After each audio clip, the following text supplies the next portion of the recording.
Hello and welcome. It's time for another modern stream, and today we have some spicy little numbers.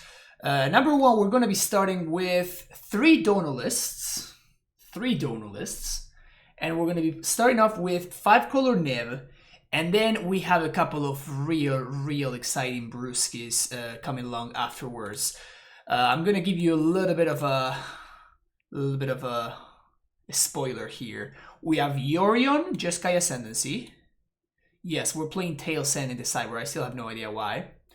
And then we're playing my friend Skeenan's favorite card in the world, Aristocrat Aggro. So definitely excited to try this one out. We're gonna see how it works out. But let's start things off right. This is a donation list for Eric. Thank you so much for donating to the stream. They say that they are all the time checking out the VODs on YouTube, so thank you so much for the support, Eric. And the request was for a 5-color Niv list. Check. 5-color, check. And the only clause was that we needed to have the Saheeli Felia the Guardian combo in the deck. So what I did is I talked to Wusa, who's the channel's 5-color Niv specialists, and they hooked me up with this list that they got a 5-0 with. I don't remember when this was. Maybe it was like 3 weeks ago, maybe 4 weeks ago. But the list looks sweet. We have the classics, the staples of 5-color Niv. We have Clothis, Uro, K-Command. I'm more ego in the Cyber, of course, because we can BTL for it against Titan decks and whatever. The Fairies, Nahiri, all that nonsense. And we have just the Misers. One Saheeli, one Felia the Guardian. Saheeli, of course, combos very well with Niv. It can also minus to copy Astrolabes in order to fix mana and draw cards, and it can also copy birds in order to ramp a little bit. So a little bit of synergies here, and of course, Felia the Guardian is pretty sick when you get to blink your own 5-color, your own Niv, right? So yeah, the list looks pretty sweet. We're going to check it out. How it works out. I'm particularly excited about the Cyber. We have some really spicy ones in the Cyber. We have Lavinia, we have Combo, we have Kunoros. All of these cards are pretty hot. And of course, one-off Gems is covering the Cyber. So you're on the play even when you're on the draw. Oof. Hot. The final Felia the Guardian is perfect for Rio, right? Yeah, I mean, you can blink Astrolabe, you can reset your other walkers. Just like Teferi minus, then blink Teferi plus. I'm already imagining things that could happen with this list. Pretty excited about today. It's definitely gonna be a fun one. And this is how it starts. Benny Bow.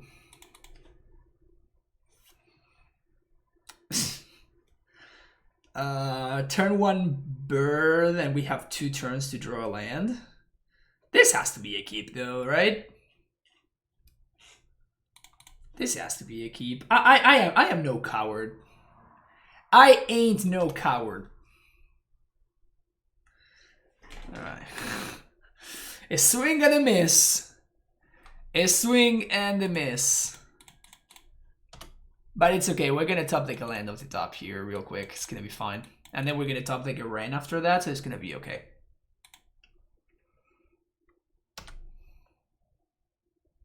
Chroma to Death confirm more than playable again. No. Who knows? Playing against the Gubbos. Land? Easy. Okay, so we definitely want to have a red source or a white source. I think I'm going to go with a red source here. Because we can draw... yeah, I just knew. Don't worry about it. No, because we can draw Lightning Helix, which is one of the ones that I would be interested in casting here. So we can ego naming Snoop. That way we can get comboed off. Seems pretty bad though.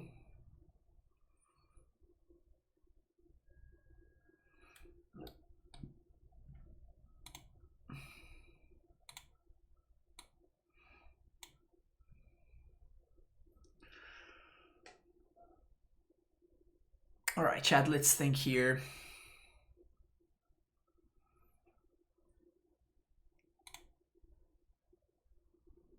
Is that what we want to do? So we're definitely playing Bista and we're fetching for something, and we're casting one of these 4 spells.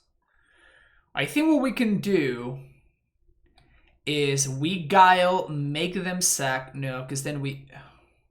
I guess then we can answer the Snoop next turn. It does give them value, however. The problem is, like, Ego is just so bad here.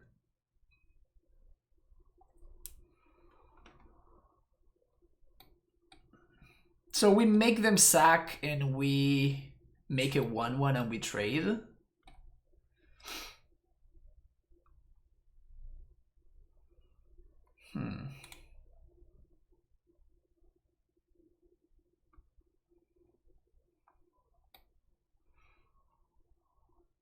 They're gonna draw a card from this though, and yeah, we're just so far behind on tempo if that happens, so I think I'm just going to pass here. And we're just gonna hope that they don't get any value from the Snoop and that we get to ping it.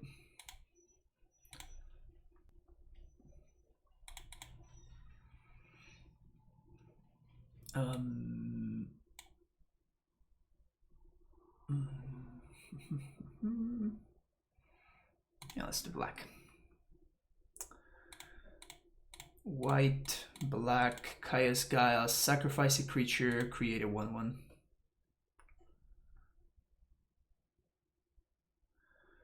I understand not taking. So basically what happens if I do that is if my opponent draws a card, right? This is not a cranial extraction. My opponent draws a card if I take a card from their hand, right?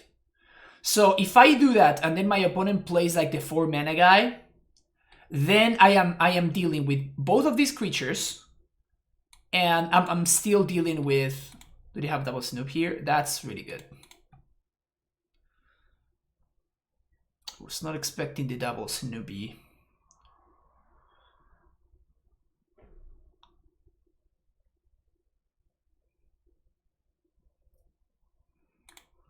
Well, that makes things a lot more awkward now.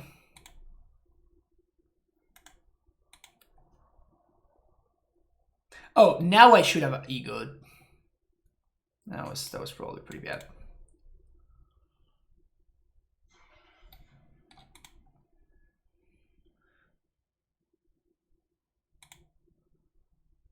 Okay.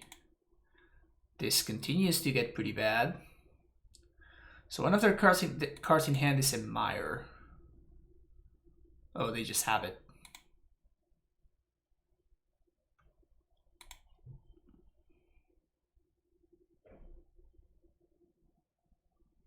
So we just K command, make them discard, kill this.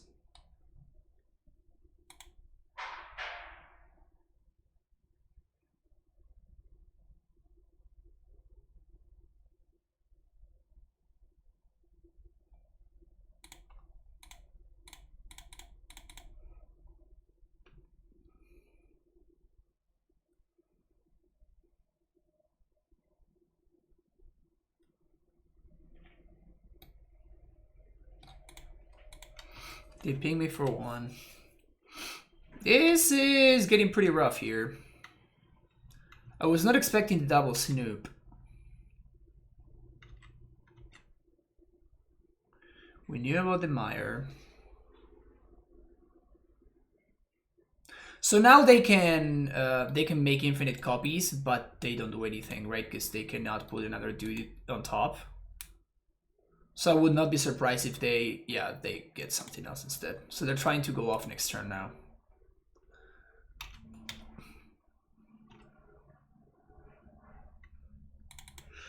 So we kind of need to find the Wrath here.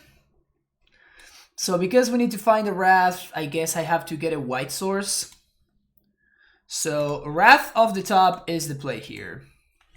Here we go. Wrath. I guess Supreme Verdict. Well, now we are going to Ego for Harbinger. But you see, like, I'm falling further and further behind with every single turn, right? Because I'm just falling behind on board. And that is the problem that I had with the Ego on the previous turn, you know what I'm saying? Tarfire, Partially Monks, Crater Maker, 2 Crater Makers. Only a single Kiki, Word Shift.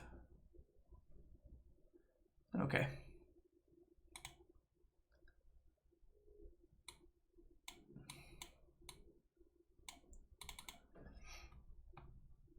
Okay, Green's here.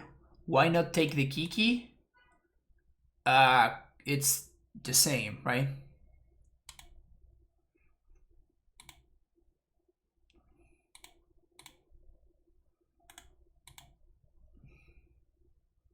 Maybe I should have actually plus there.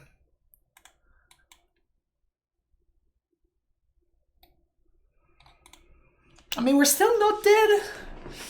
Technically not dead. Isn't that the only way to kill us? Well, we're at 8, right?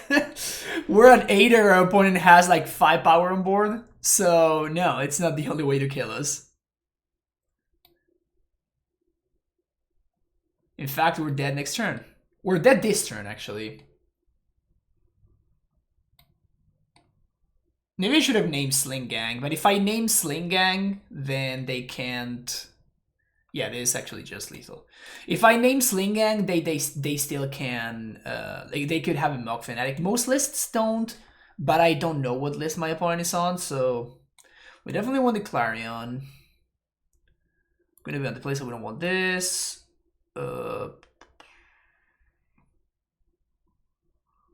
Wow, this is only graveyards. This is not Grafdigger's Cage. This is certainly not Grafdigger's Cage.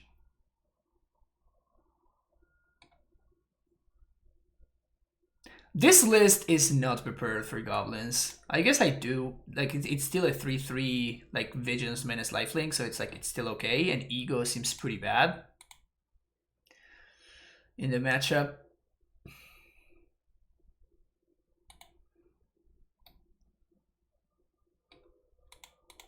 Should we cut Nahiri? It's the worst half of Cage, yeah.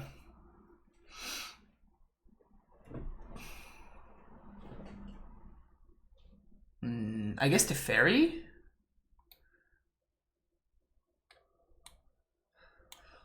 The Fairy getting Violet's kind of key, probably. Verdict, K-Command. This guy's just bad, right? I should just not be bringing this guy in. Why do you want Cage? Because Cage, at least... Like, I wouldn't want specifically Cage, right? I wouldn't want the Cage, but the Cage effect stapled onto a 3-3 would be good, so they can not get value. Like, we lost that game because my opponent drew 2 cards off the Snoop, right? I know that they just copied the card. I'm not trying to, like, stop their combo. I'm just saying I would not be bringing in Cage in, but like, if it were stapled through a 3-3 Vigilance Lifelink Menace, I would bring that in.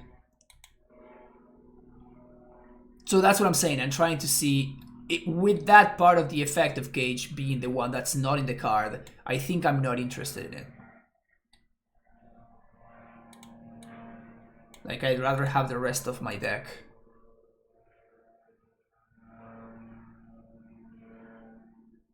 We could bring in Veils. I don't think that's particularly exciting.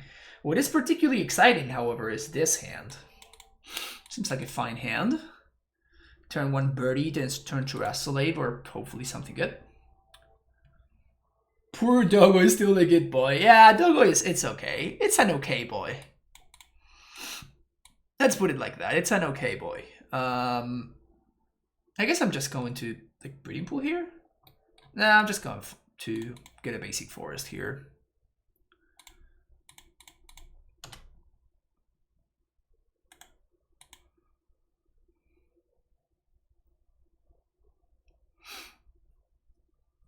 So we have green, blue, black, white, and red. So Tarfire. Wow.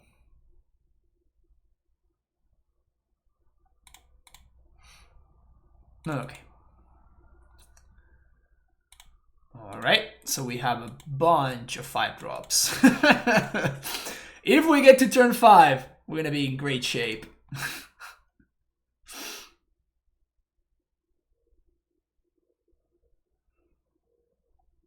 If we get to turn 5, it's gonna be awesome. Okay, 3-drop. Easy.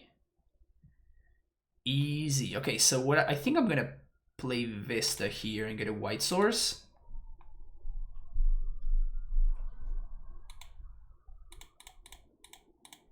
We Udo. That was a sick top deck. That was a really good top deck right there.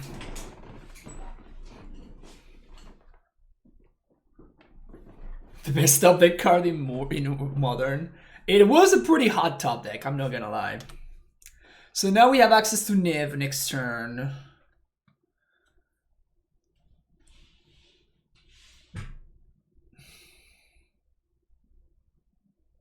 Unless they play the Hasty Gobbo. Mons, I think it's fine. Yeah, I think Mons is fine. So I'm gonna take this turn off. Black, blue, red. Didn't even need the Astrolabe.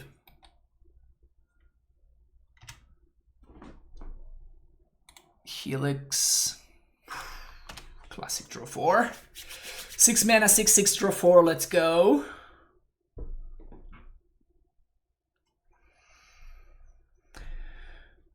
Next turn we have multiple options. We can Teferi minus on the Vial plus Helix. We have Astrophy. Pillar of the Parents fixing too good, exactly. Too great. OP card is OP.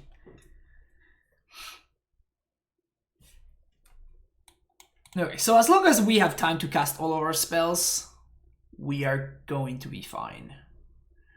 Goblin Ringleader, that's pretty good. All right.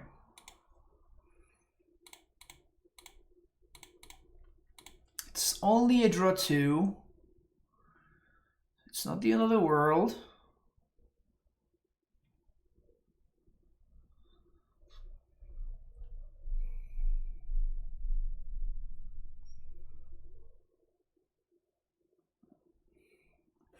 Nahiri. So I think we Tef minus here, right? If they play one of their dudes. If they play one of their dudes, we can kill it, like a Snoop or something. And we might draw a land here. If we draw a land, it would be great.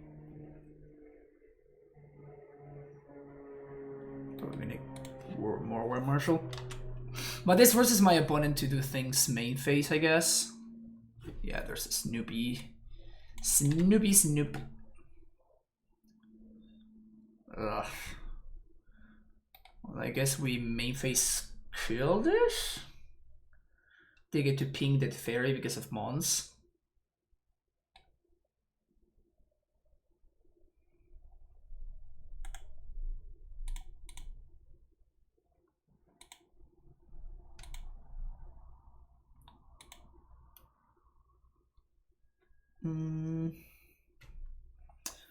Do we have to kill it now?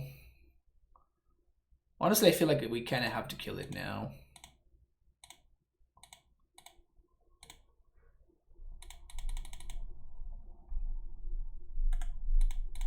So they're drawing another Matron.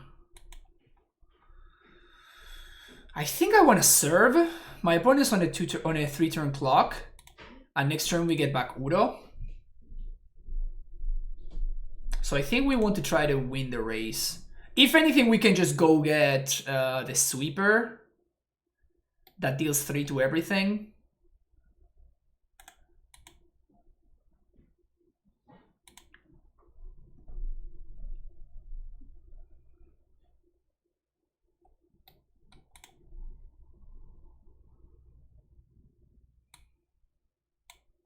So this is the matron that they drew, so they still have a matron, a war marshal, some other stuff.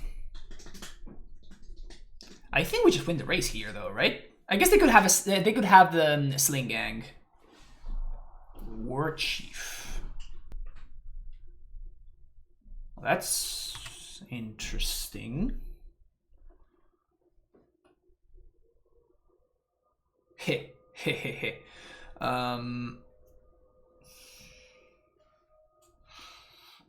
So we attack first, right?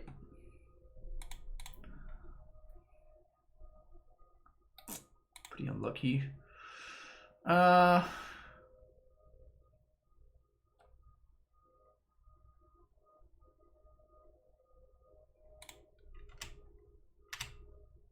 Guess we don't really need to Udo. So they need to find an answer to this.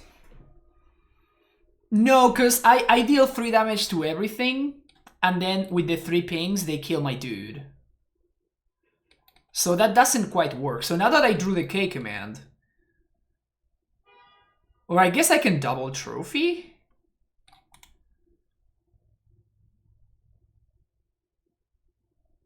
I guess double trophy seems better.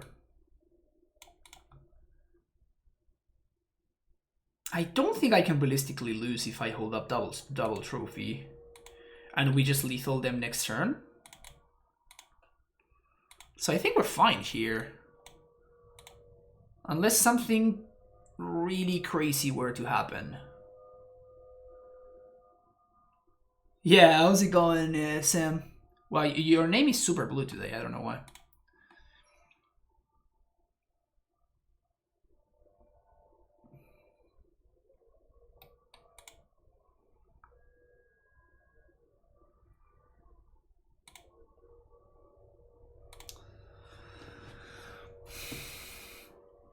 We have to kill the Mons.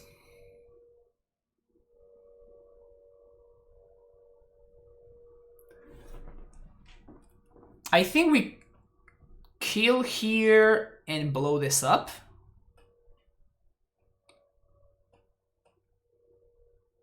And then we can actually Clarion. Yeah, that's definitely the line. So, 2 damage, shatter. Shatter, 2 damage.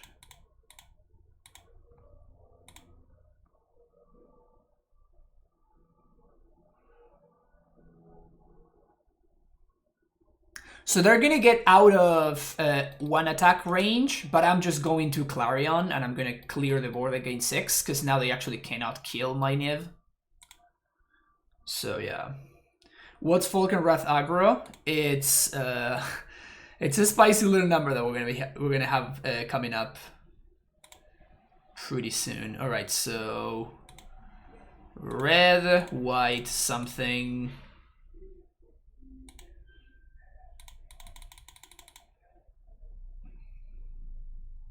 So they're gonna sack everything to ping us 5 times, but then we gain 6. And we're still holding up trophy plus Kaya's Guile. Yeah. All right, game 3.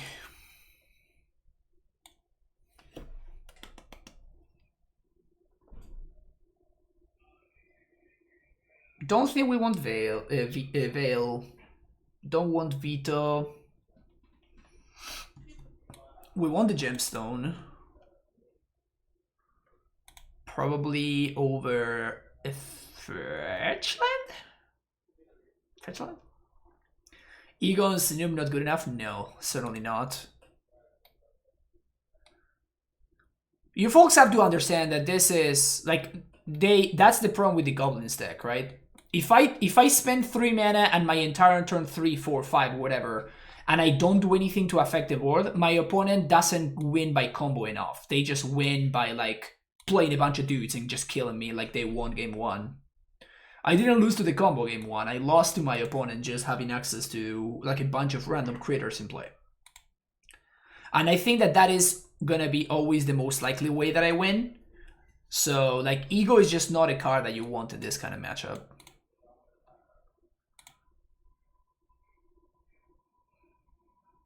I think I'm just gonna side out a bird and bring in the Gemstone Caverns. I don't know how right that is, but like birds are already bad in this matchup. Just open back-to-back Ugins in Arena. Nice. I imagine that Ugin is pretty good right now in the standard format, right? I don't even know. I don't follow standard at all, but all I know is that my friend Leve was killing it with Discontinuity. His new pet card now. Yes. Turn 1 Lab. Turn 2 Hold Up Decay. Hopefully we find a land. We can Udo or Guile or whatever. Bile. So hot right now.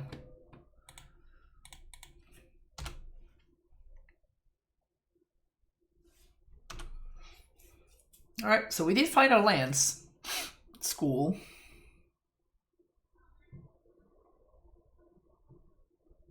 Let's see what they got here. Another Vial.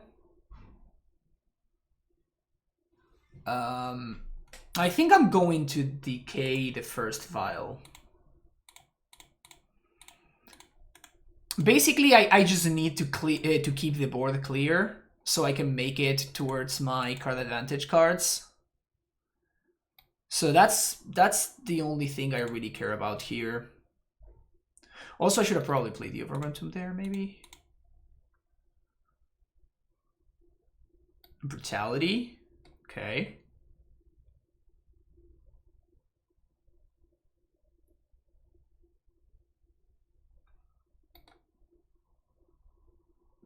That's really good for us. This is exactly what I was saying, that like my opponent did exactly the same thing that casting Ego would have done. And you see how far behind they fell by doing that, right?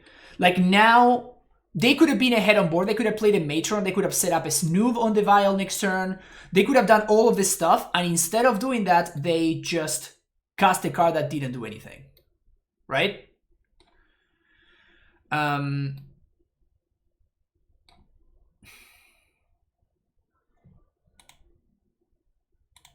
guess we shock here.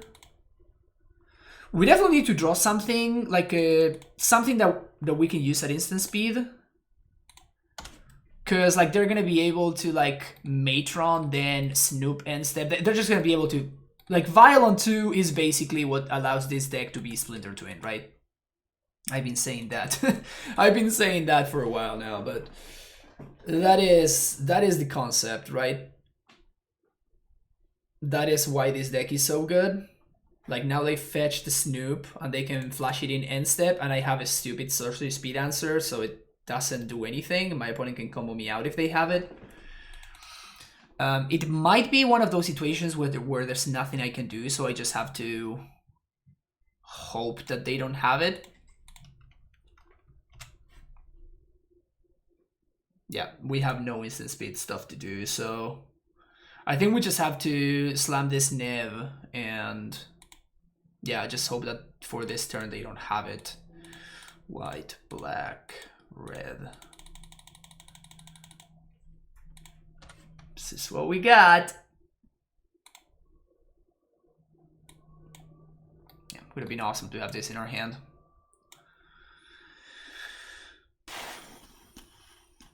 But if they have the combo, we're just dead. Try to Udo into something. I don't think that really gets me anywhere, because if I whiff, we're still in the same situation, right? So we just have to hope that they don't have it here. Which is not the best place to be at, but they just do. Yeah. This is so frustrating, man. I really hate this deck. I really hate this deck. It is...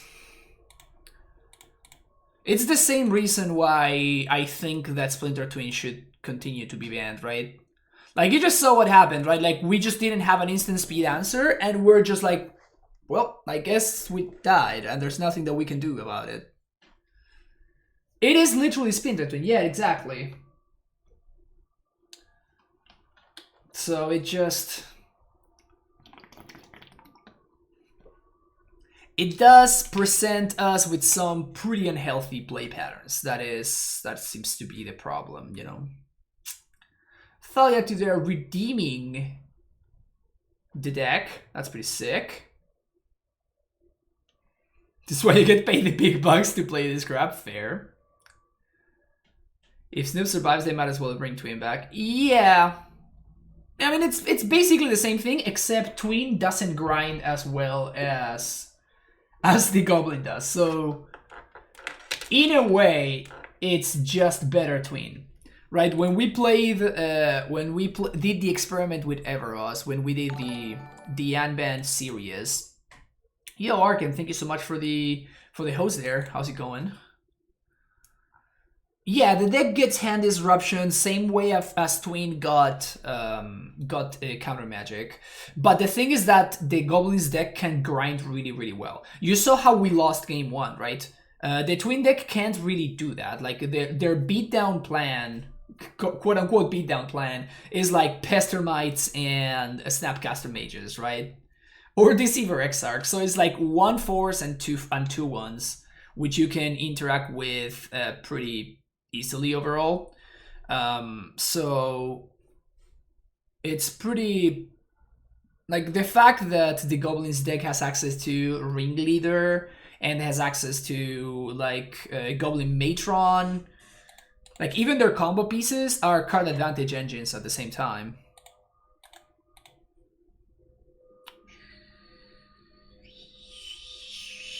Sure. So we can get Temple Garden and Stomping Ground. The mana's a little bit sketchy with this hand. One Astral Lave just fixes everything, but if we don't find a Lave... Like, this version of Nave, the mana base, is pretty slanted towards making green mana. Legacy D&T, alright, be looking into it. Okay, let's see what we got here.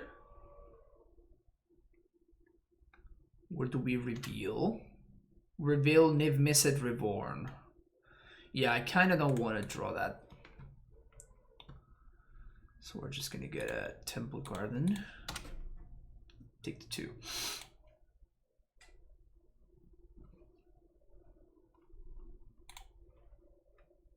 Oh, hello there.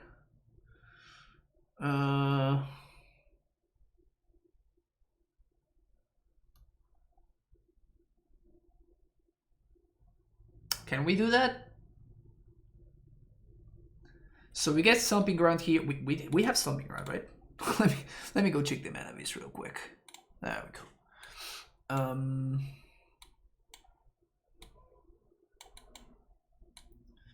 We have yeah, Stomping Ground. Ugh, bad art. I registered the bad art Stomping Ground and the bad art Breeding Pool. My bad. I'm sorry, chat. I've disappointed you all. Is it better as a Stomping Ground kill this? Or we can take 2 and we can Helix next turn.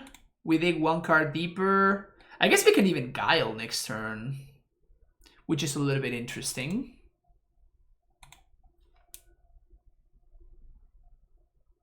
You know better than this? What do you mean as a mana? It's a Donal list. Yeah, I think I'm just gonna Astrolabe here, actually. We can also draw like a bird or something. And it's basically the difference between fetch shocking or taking 2 more, so it's effectively the same amount of damage that we're taking. 1 second here. Ooh, that's a good one.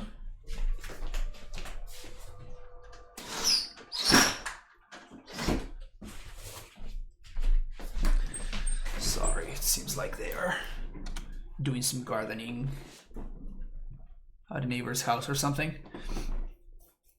Oh, shitty arts. Yeah. I do know better than that. I'm usually pretty good about making sure that I have the best possible art of all the cards that I can, but except for the fetches, like the difference in price between this fetch land and the correct fetch land, it's like a little bit more, a little bit too much more than I'm comfortable working with, you know. All right, give me one more Gobbo trigger. Swift Spear.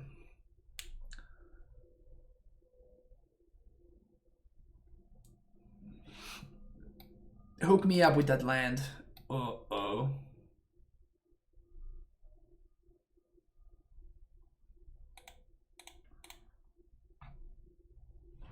Uh-oh.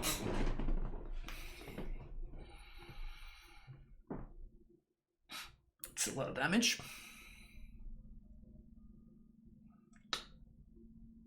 Damn it. It's not a very good draw.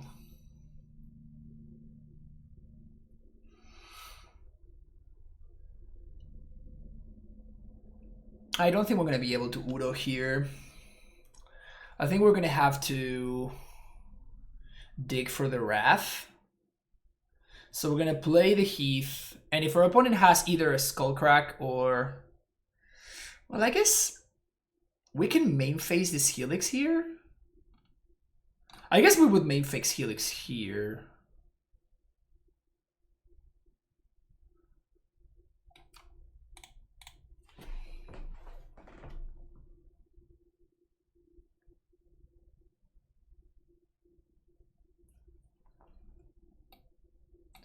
Killing a Swift Steer is probably better than killing the Gobbo.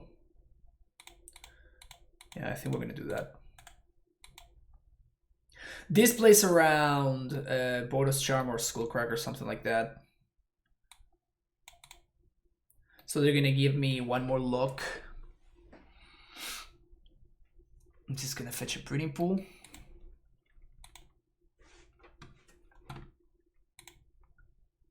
Okay. So if we find any land,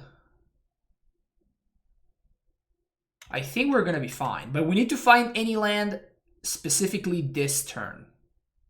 If my opponent gets to untap with this board state, we are going to die, probably.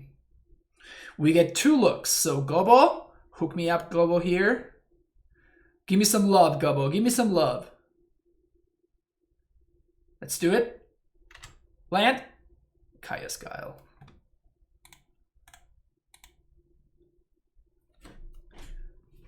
That's not it, Gobbo. That's not it. So we're going to have one fetch land here. We're going to get a breeding pool. Play tapped. And if we find any land off the top, we're going to be able to cast the Verdict.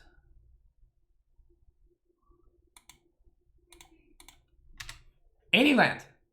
Easy. We're going to do Black Source here. Yeah. White, blue, boom, boom. Make a second white, Verdict, GTFO. Easy. Easy. Alright. I guess we could still die here. If they have like bolt into like some nonsense, we might be in trouble.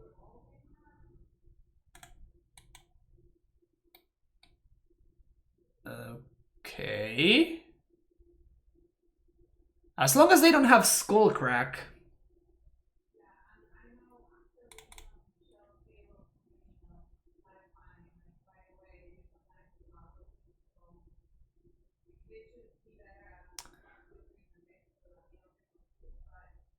Oof. Big oof.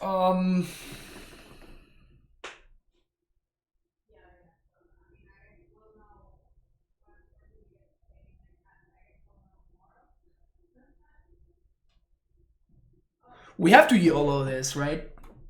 So if they have Skullcrack, we get wrecked. But we have to go for the Udo, because if we get to untap, we actually get to get the Udo back.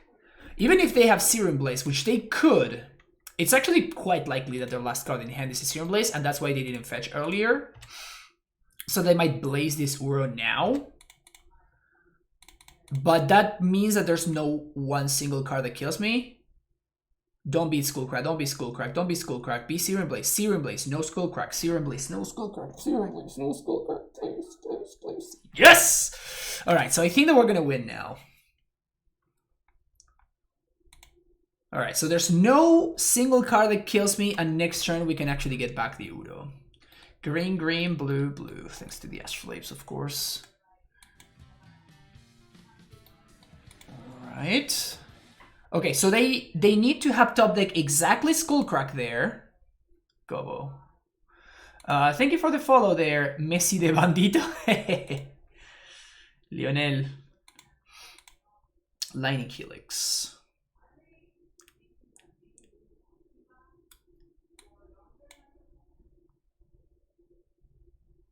Yeah, alright, so I think that now we're going to get back the Uro and we're just going to take over from there.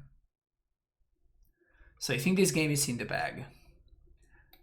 Just casually drawing the one-off verdict. Green, green, blue. 1, 2, 3, 4, 5. Okay.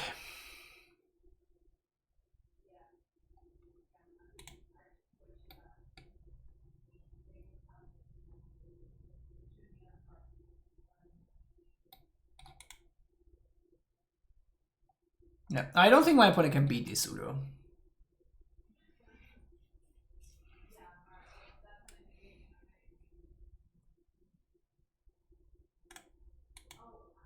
They're playing Burn after all, right? Riftbolt. Oh, we're just gonna get to do my favorite thing in the world. Oh, yes. Oh, yeah. We're just gonna get to do my favorite thing ever. This is absolutely delightful. Suspend Riftbolt, you say, opponent. Suspend Riftbolt is the line, you say. Just cannot find land, huh?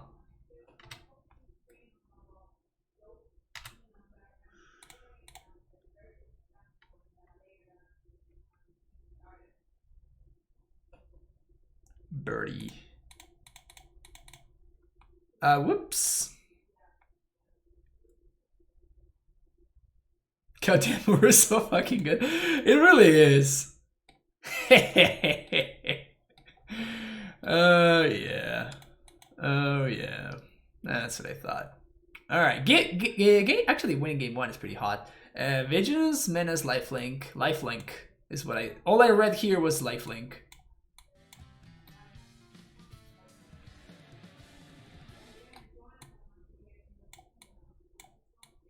I guess Lavinia does counter, what's his name, right?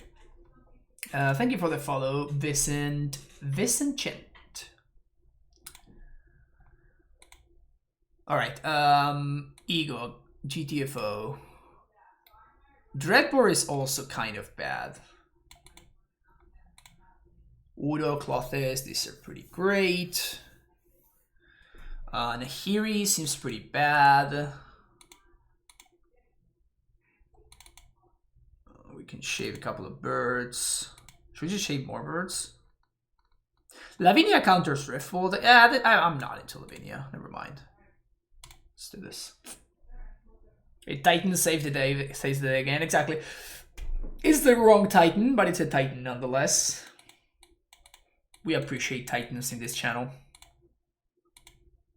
The superior creature type. I guess Giant is the superior creature type. So glad you're playing my favorite second dish for Oh yeah, for sure, Mark of Illusion.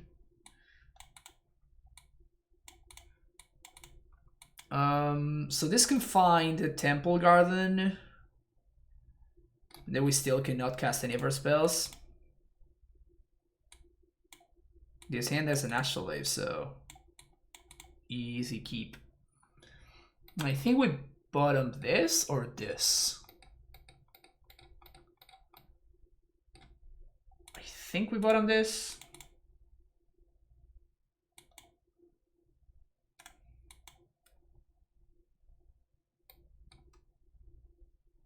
Do you think Udo should be banned? So strong? Nah. Udo is at what I like to call the worst possible power level. Udo is in the same spot that 3-mana Teferi is at, the same spot that Veil of Summer is at. Those are cards that are at the worst possible power level, where they're at a power level where it's they are not ban worthy because they're not that good, but they are just pretty unhealthy for the format and kind of miserable to play against. Same thing with Astrolabe.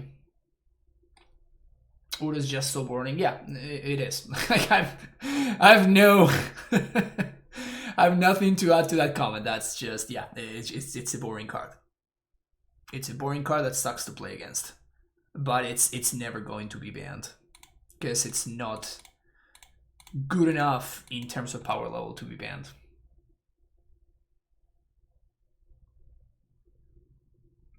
So yeah, so get used to it. It's the only thing that I can recommend is just like just get used to it because it's gonna be here for the long haul.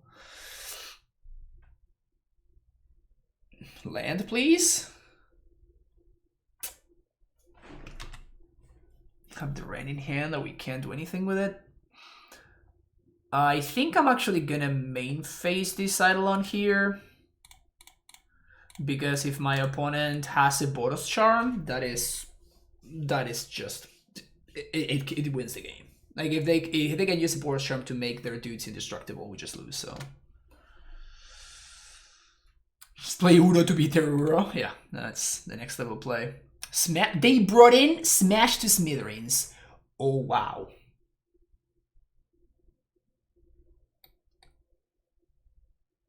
Can we draw any land, please?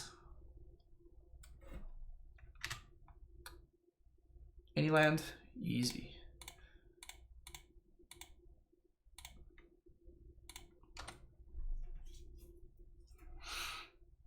So we're chilling at 8 life. We have access to Kaya's Guile, which can kill something and gain 4. This is fine. Rest in peace. Wow. Okay.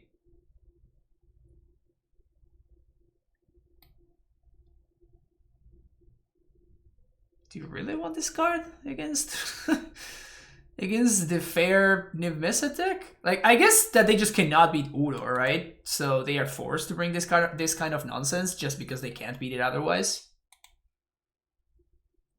I mean, it's sad, but it makes sense.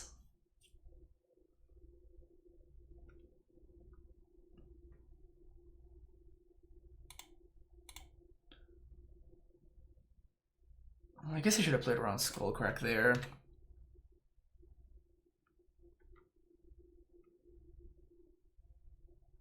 I guess I shouldn't have played around Skullcrack.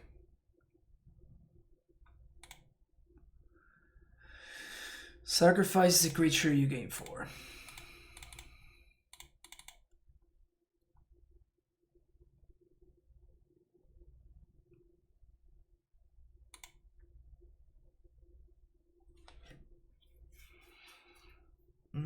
Do I fetch?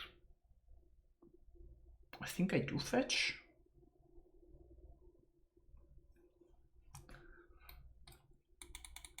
It seems really bad to be bringing in Rest in Peace against a fair deck. But sure. Whatever. I mean, if you need to be bringing in Rest in Peace against a fair deck, probably you should not be playing Burn, I would imagine. Like, maybe that is a sign that Udo has killed Burn. Udo has killed Burn as an archetype. I got plenty of reps for the in versus Jund. Well, but that's just straight up wrong, right? That's just straight up wrong. The difference is Like it might actually be defensible, and it might actually be just necessary. They might actually be just necessary for them to bring it in against something like Udo, because they just cannot beat it otherwise. You know what I'm saying? So that's what I'm saying. Mana not working out so well this time around.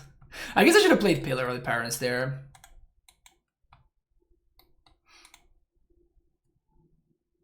Because now I can't Teferi, even if I find...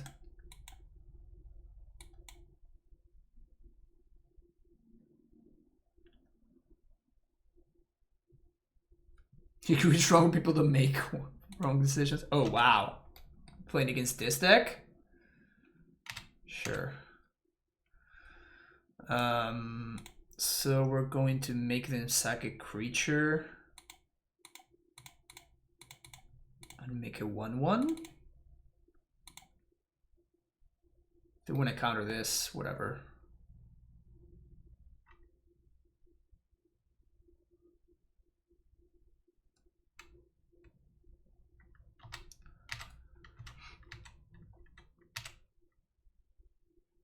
White source.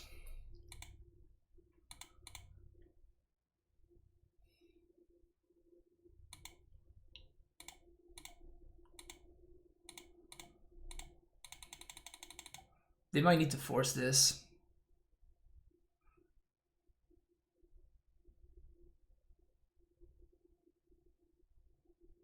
Trickster. Tap my dude. Bounce it again. Cool. That's cute.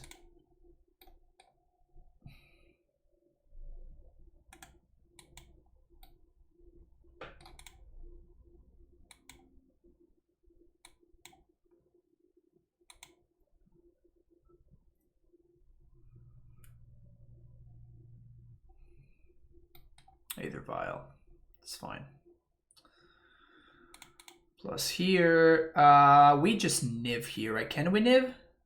Yeah, we can. Man, this deck's mana base is so perfect. Every time we wanted to Niv, we've been able to Niv effortlessly. The only problem with Niv is if we draw 4 or more cards, so we're gonna have to go to this card. That would be really sad. I'm of course being sarcastic here.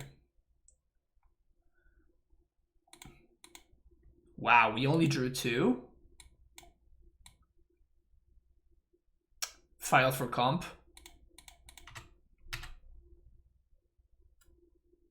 Just gotta file for comp. Clearly Moto is bugged.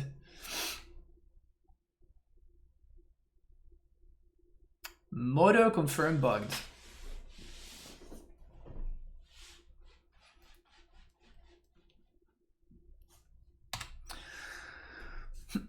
Of course, not going to attack, so my opponent can just Trickster here, and then we still get to block. Like, they would need something like double Trickster to answer my Teferi, and I think that Teferi is doing a sizable amount of work right here.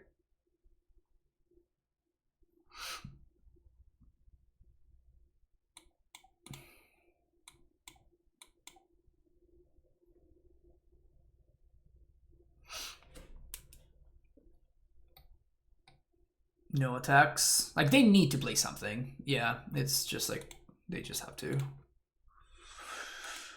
Plus here.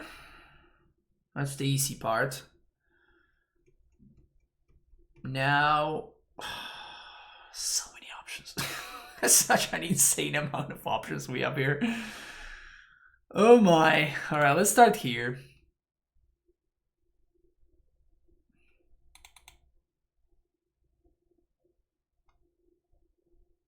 Oh, hello.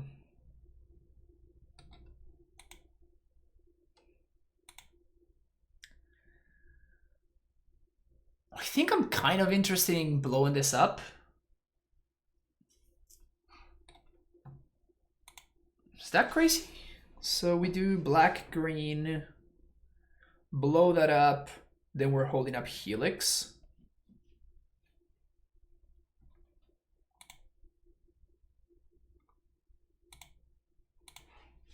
And we're not gonna attack because it forced the Trickster to do this here.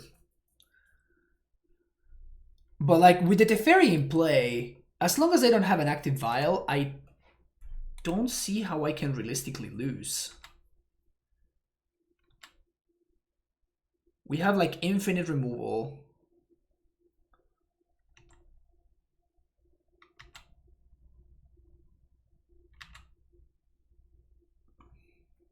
Whoops.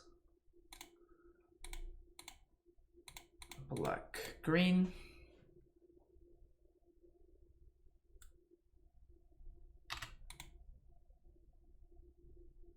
They don't have anything. If they had a 1-drop, they would have violated it on end step, so.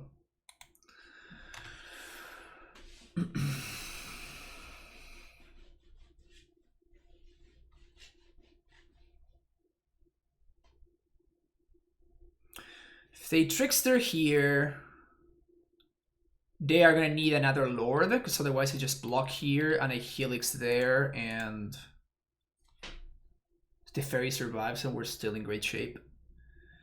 I don't think that my opponent can win from here.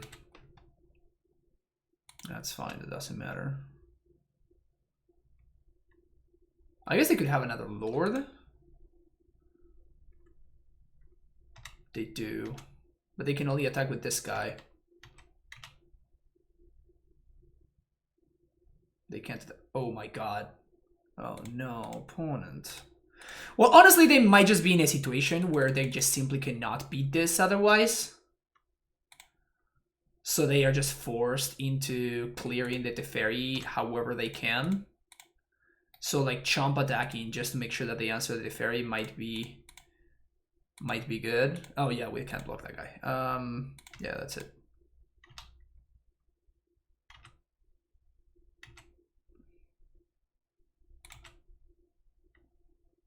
That Teferi was just demolishing my opponent there. Oh, hello there. Fixed my mana, thank you. Play Uro.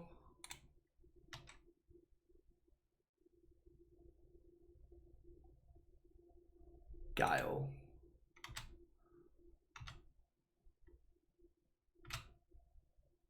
Gonna start the good old clocking process.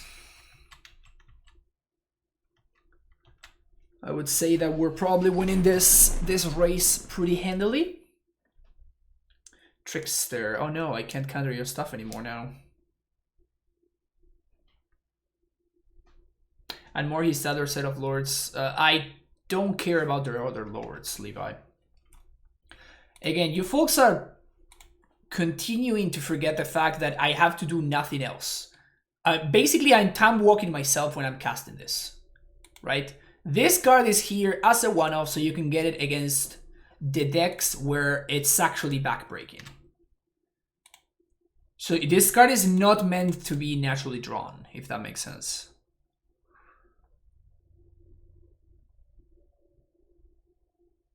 So like taking a turn off to cast an Morigo when I have other stuff that I could be doing is the way that I can actually fall behind in a situation where like I'm super far ahead.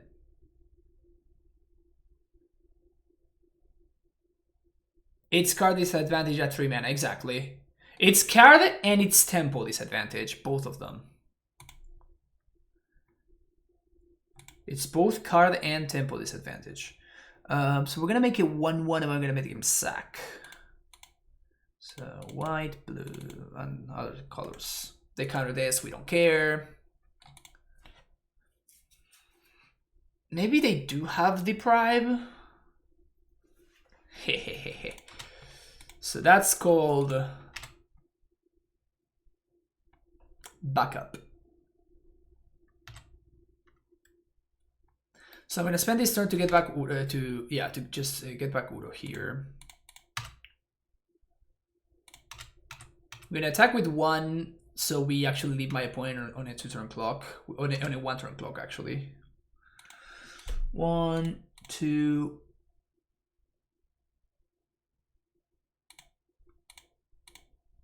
Green and filter. Trickster for blue. 1, 2, 3, 4, 5. Leaving the lands for Ren and 6 purposes. So I left this here because, like, this doesn't matter too much, but I definitely needed to leave this here. Deprive. Okay.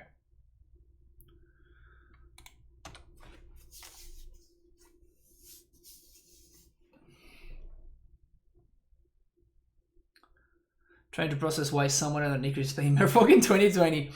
I mean, Merfolk is one of those decks that hasn't been good in literally years, but the people that like Merfolk are super faithful to the deck.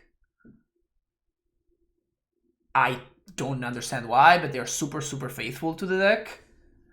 And they're like hardcore players. And they will keep on playing it, and they will kind of like trick themselves into thinking that it's actually a playable deck. That's just dead. Okay. So we're just gonna swing with everything and just Wrath, and then that's gonna be the end of this game.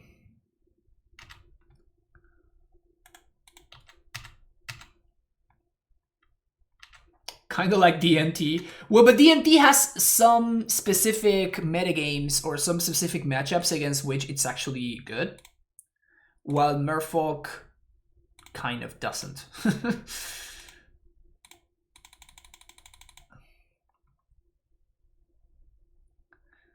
clean this up real quick. Like, now there's nothing else that I'm really casting, so now I wouldn't mind exiling their cards that matter and like getting a look at their hand and stuff, but it's only because I'm not doing anything better, right?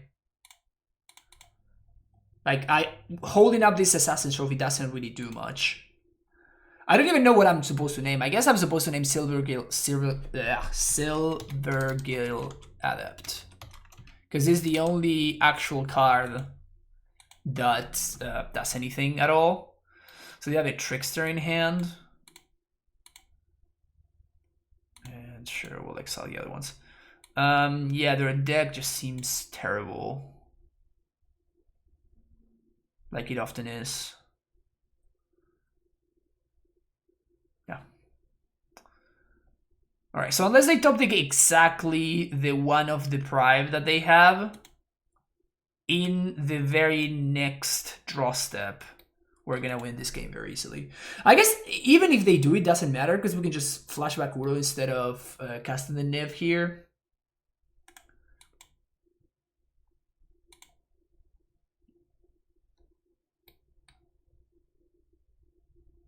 I think I'm gonna do that. So they have one unknown in hand.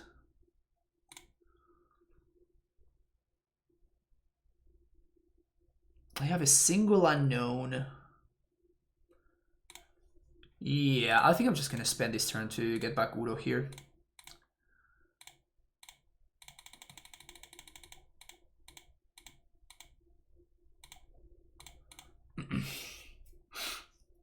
They can deprive it, and like whether they deprive it or not, it kind of doesn't matter. My opponent probably can't win this game, no matter what happens at this point.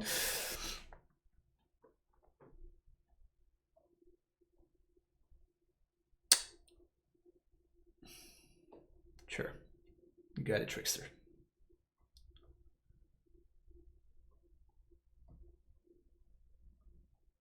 Actually, playing the Trickster there was a strict mistake from my opponent. I mean, the thing is that they can't win, right? Like there's no way that they can outrace this Udo.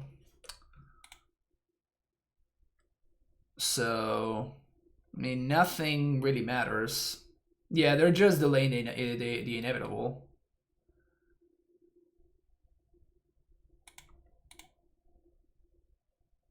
They can't attack, and like they're just forced to chump block every single turn. Like, what are we doing here?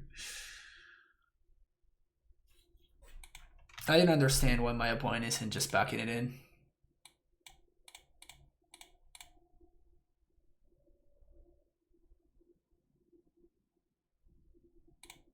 Doesn't really make a lot of sense to me. I'm not gonna slow roll them.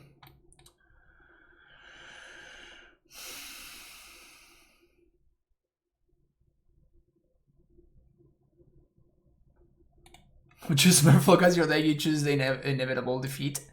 A little bit. A little bit, yeah. Dispute seems okay. Clarion seems great. Gemstones is okay. Don't want that, don't want that, don't want that. Do we want Veil? We might want Veil. These are honestly kind of the maybe. Because, like, honestly, Boil is not that good against Merfolk. Like, I just don't care. Like, as long as they don't have creatures, I don't care. We just saw what happened right there. Like, my opponent had a bunch of mana, and it just didn't matter because they didn't have stuff to do with that mana. So I think as long as we can keep their dudes out of play, there's not really that much that they can realistically do. Just like grinding goes so hard while always killing Snoop. Guess what deck? Not Amulet Wombo Combo, I can tell you that. It removes Silent Walk by blowing up my own lands. I don't think I'm in the business of blowing up my own lands. Elementals? That's pretty hot. I kind of do like the Elementals deck. What if I just don't bring any counter magic at all? And I just do something like this and I just present the same deck. Just add one more sweeper in place of, I don't know, like the Nahiri. It does kill Spreading Seas in place of the Breeding Pool. So we have the Gemstone.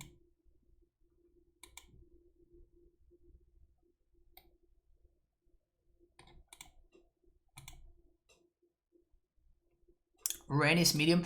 So the problem with Ren is that you try to not side it out too much because first of all, it does kill the adepts and stuff. Second of all, Ren represents a threat, and it is a way to, like, you see how mana hungry this deck is. So, like, being able to make sure that you can hit your land drops, it's kind of a big deal.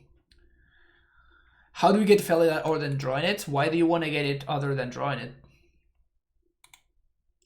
This is not a good hand. This is a better hand, even though it's still not very good.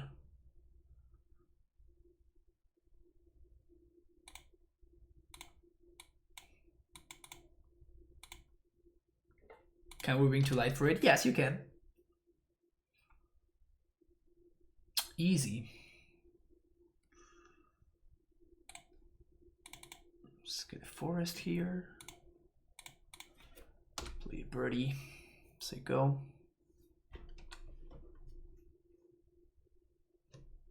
Oh, turn 1 ETB tap line. I didn't even notice that. That's hilarious. The fairy. Poggers.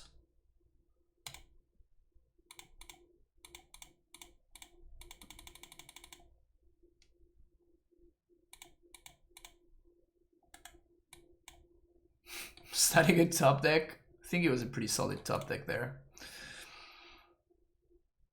It might have been a pretty decent top deck there. Instant speed Clarion.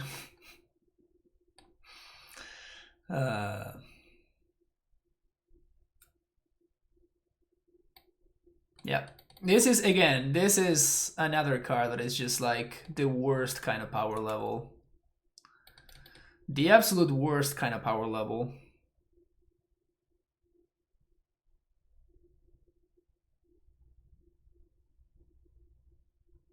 Not ban worthy, but like it creates really unhealthy play patterns. It makes the game a lot less fun. I guess it makes it less fun for at least one of the players, if I may say. Instant speed Wrath. It's kind of sick.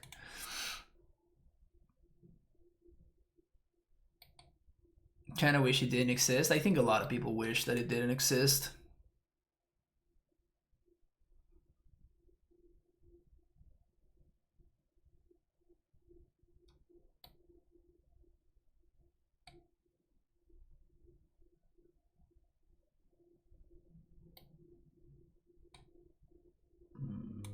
Okay. Just casually playing into my into my instant speed Clarion, I'll take it. And doing all of this pre-combat too.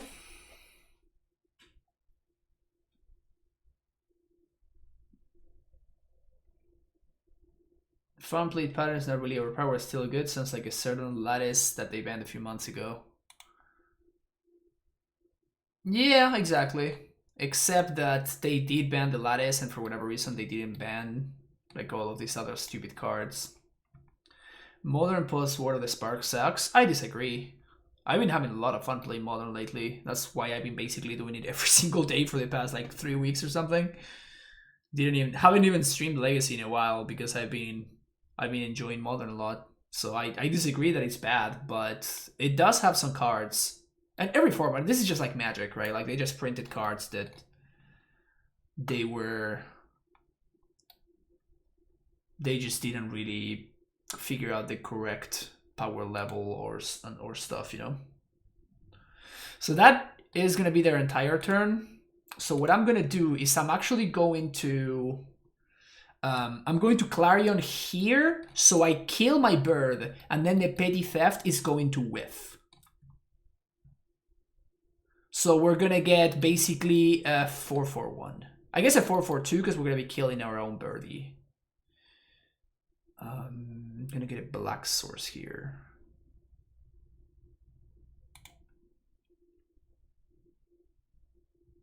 Yeah, right? Yeah. So white, red, 3 damage to each creature.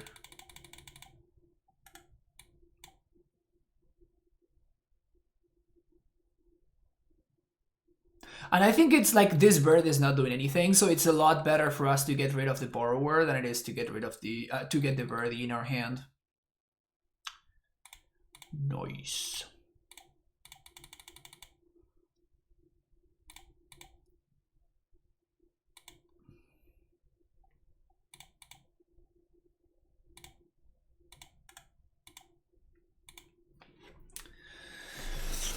So next turn we Niv, and we refuel.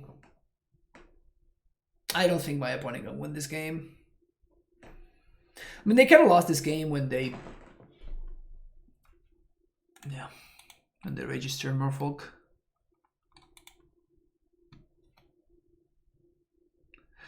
Yeah, I don't know how I feel about the ETB tapped land in the ETB tapped lands in the Temple deck.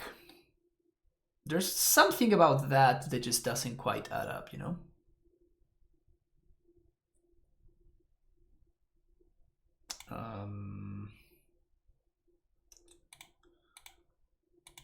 Return here,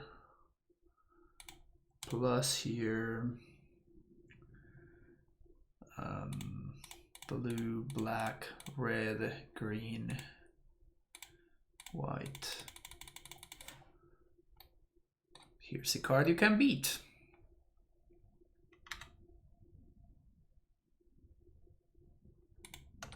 More cards you can beat. Yay.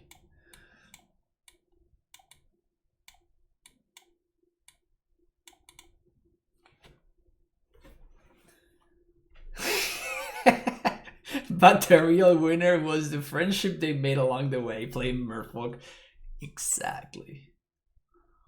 We also don't have an island. Exactly, because I masterfully sided out my breeding pool.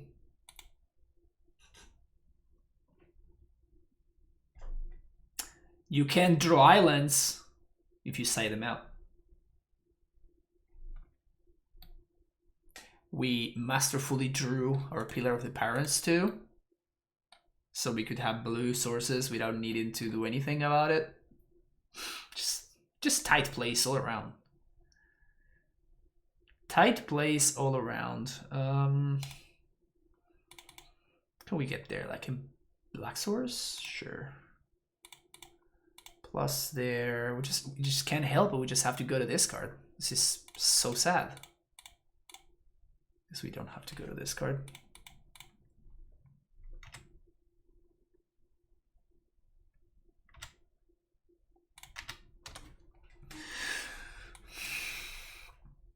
My opponent is a fighter. I'll give them that. They play any creature, I make them sack and I make a 1/1. That gives me a 2-turn clock. Right, so trigger on the stack. Each opponent sacrifices a creature, create a 1/1. Players may concede at any point.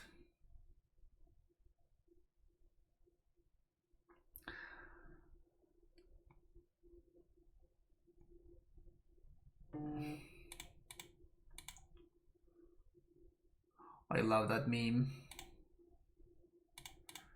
Players may concede at any point.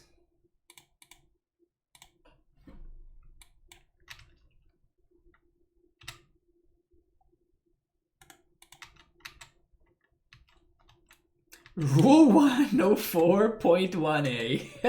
0.3a. Good to know, good to know. This game was over when I kept my hand, I think. I guess this game was over on turn 2 when I top decked that Teferi and my opponent just couldn't do anything. Main face scry 2.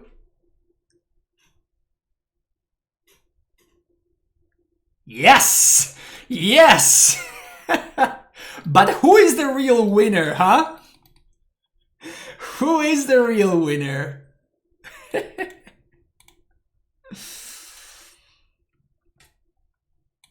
Am I the real winner or my opponent who got to scry 2 on their main phase by tapping 5 mana?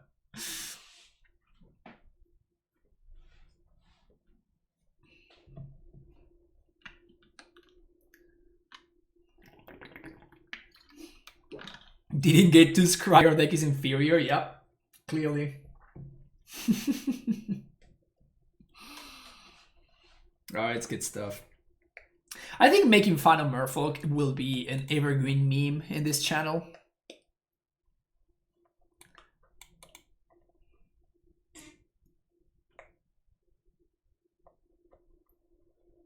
And I'm very happy about that too. Turn to Ren, aka did not draw.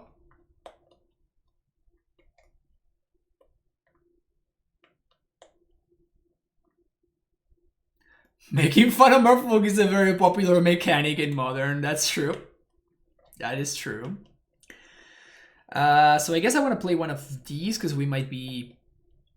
We don't know what we're getting paired against. We might be getting paired against, like, Ponza or something, and I might want to get my fetches out of my deck.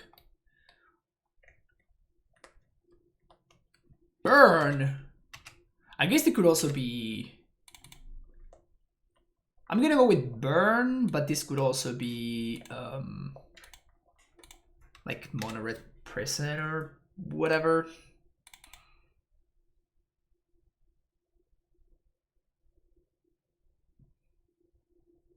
So I'm gonna fetch a basic forest here. Ren plus on the Vesta, even if they moon us, we have Astrolabe, so we don't care, and then we can minus with Nahiri on the thingy.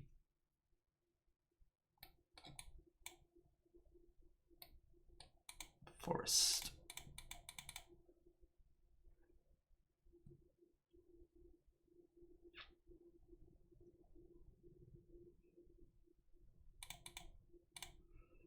Right, there's the Vista, and we have 6.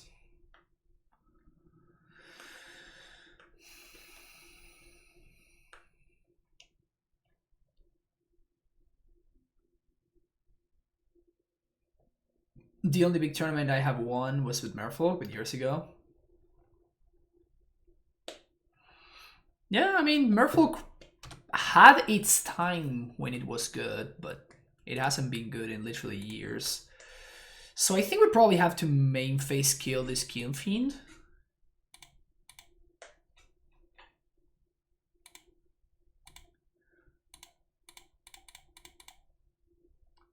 Because of mutagenic growth.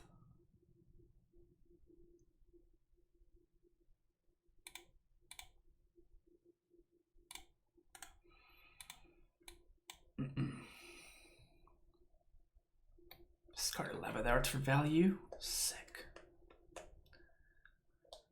Imagine that.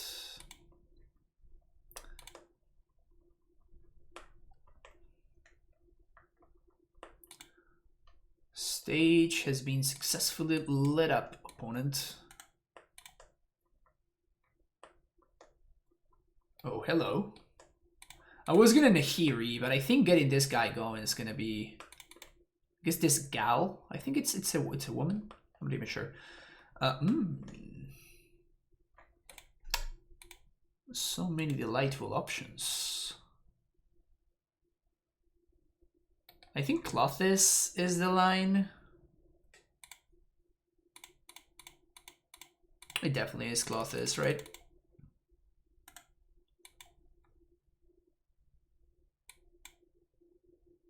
Next turn we can either Neve or Nahiri. Nahiri plus Ren is kind of sick. I think Gods would be an it. Alright, good to know.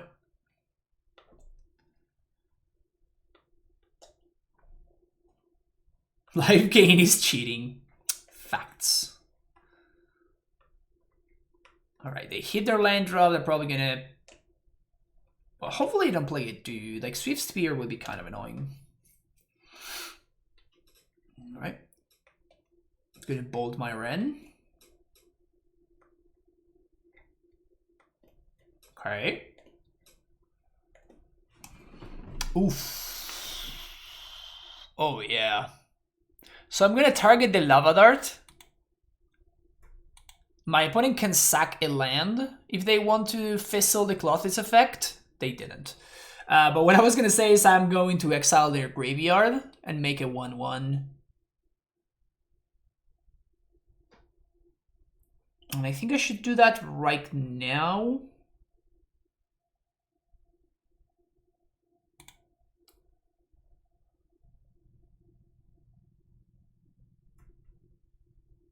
Yeah.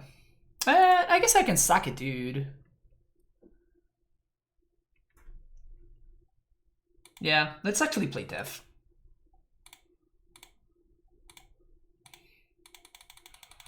Let's actually play Death.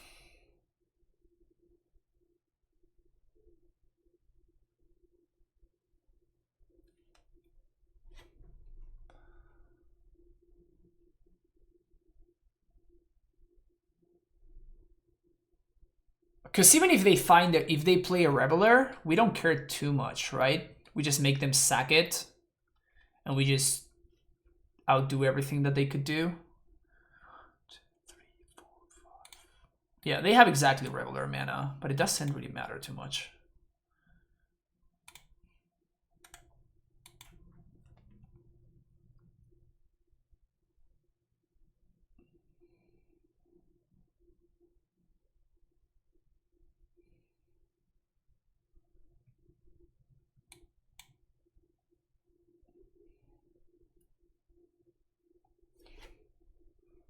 And they're not going to be able to like play their entire hand too.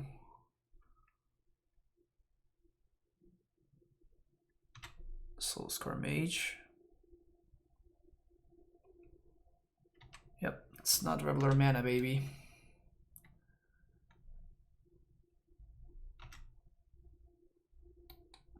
Boros.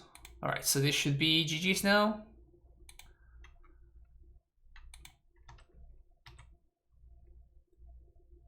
So, end step.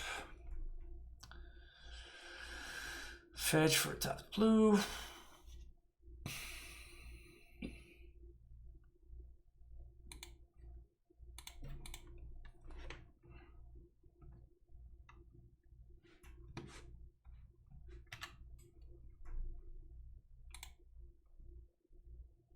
Exile Lava Dart.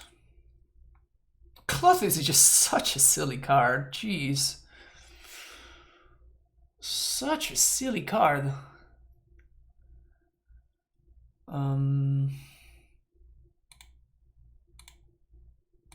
Play my land. We're gonna fetch now so we don't get got by light up the stage so we don't enable. I keep thinking Revolt, but it's not Revolt. It's Ah, what's his name?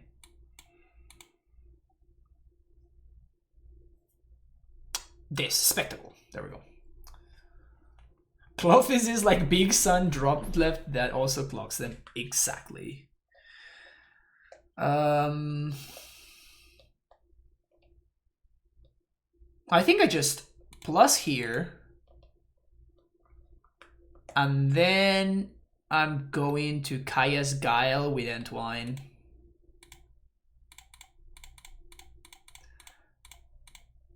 And we can do this right now, so I don't give my opponent a chance to do anything really.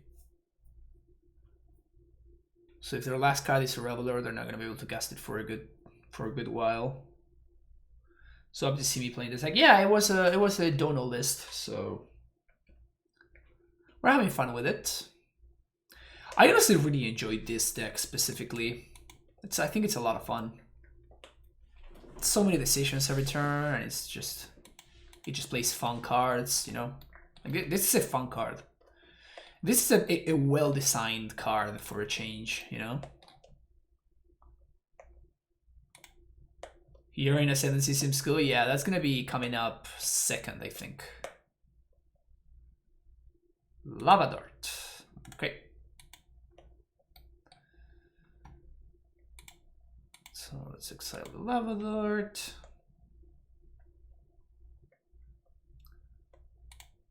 One, two, 3, 4, 5.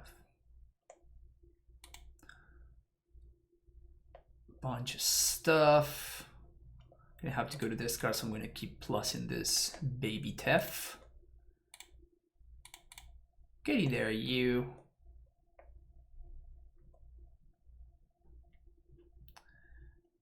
Jeskai Ascendancy.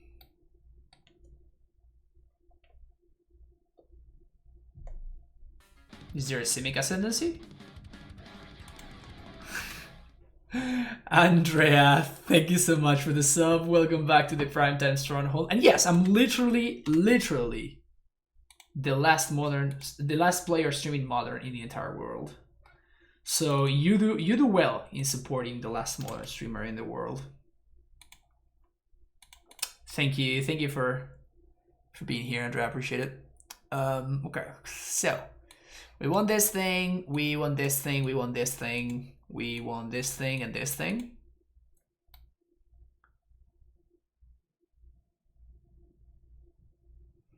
This messes with the spectacle with what's his name, but only in the early turns. This is just, why am I playing Lavinia in my cyber?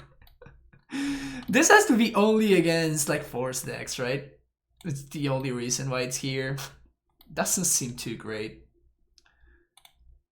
Whoops, no, converted my cost, there we go. Okay, so the birdies seem terrible, so I guess we're citing those out. And everything else is medium to fine. Not too stoked about the Dominion's Veto, but it seems better than the bird. It's real vintage mirror versus Moxen. Oh, okay, gotcha. Packed decks too. Yeah, I guess it's fine.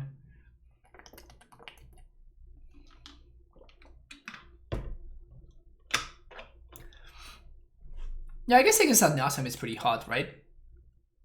You just play Lavinia and they can't pact back, so if you have a dispute or something, I guess they wouldn't need to have exactly Veil.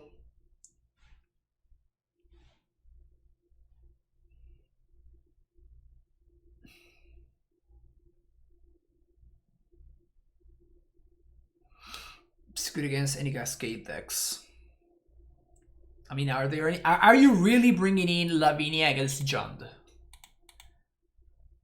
Like, is that a thing that we are legit interested in doing?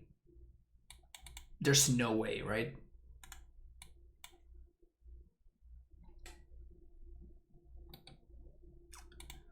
So I'm gonna probably be fetching all basics, so I'd rather use the foothills here. Because I can fetch anything I want next turn. And I'm planning on getting a forest with my first fetch anyway.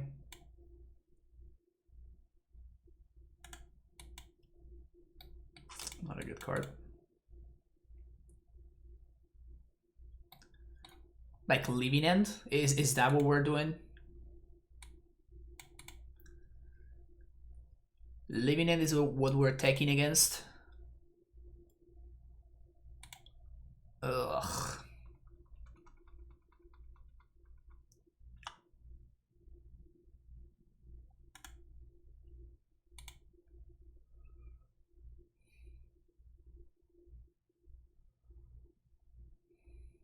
Living end is OP. Sure, Andrea, if you say so. It's really funny how living end legit cannot be discard. Like, there's literally 0 outs that they have to discard. It's pretty hilarious.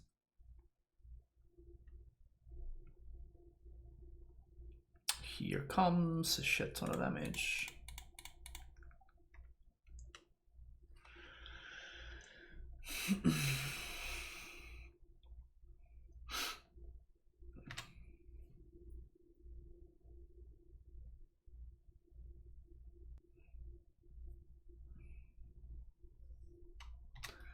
Living end is one of your first decks in Modern. That's cool.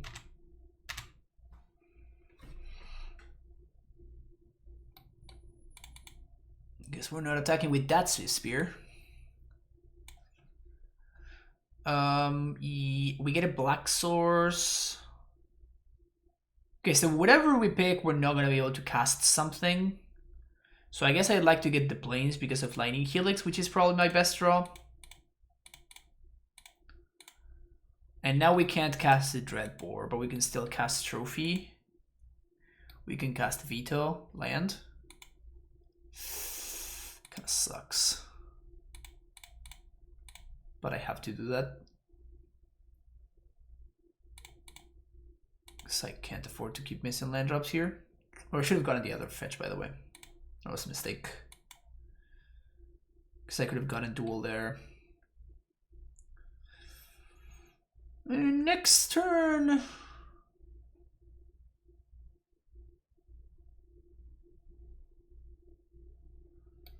guess we can Uno? Maybe. I guess it depends on what they do here. Light up the stage. Okay. It's bad for us. Soul Scar and another light up the stage. Alright, so we have to draw a sweeper here.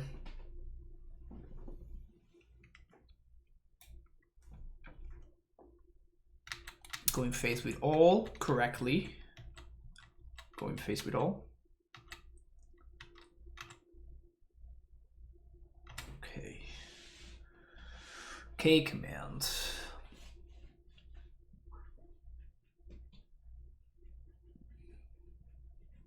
So we can deal with 2 of these dudes. They didn't play a Soul Scar, which is interesting.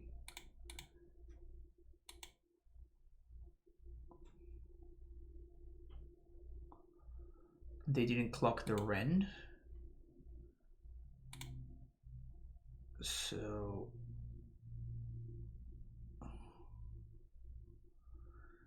this gets a mountain, red, black, and then this gets a swamp on the swamp trophies.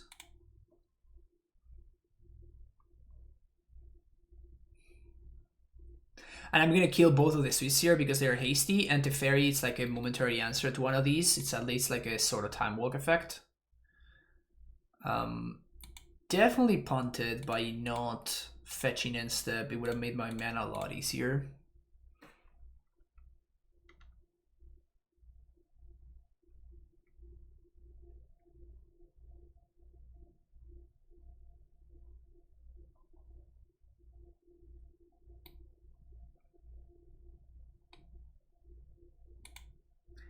Are we really playing this card, opponent? Like, for real?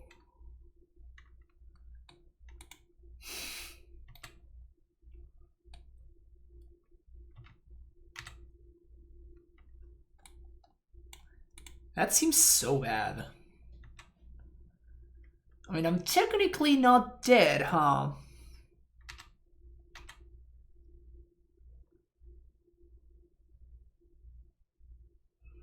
Which is the best kind of not dead. Apostle's Blessing. It's been a minute since I've seen this one. Of course, my opponent top decks the best possible card pot.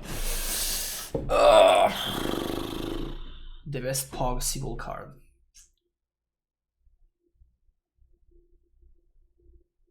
Or just that here.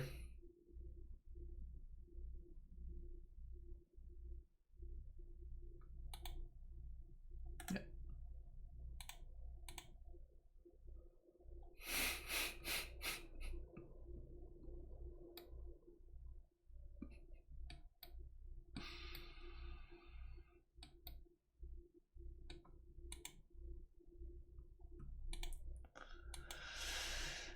Anyway.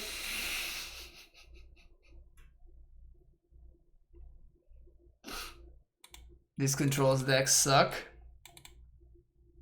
Shut your mouth, Tito. Who are you even? Band Control Master Dido Guidotti, is that you?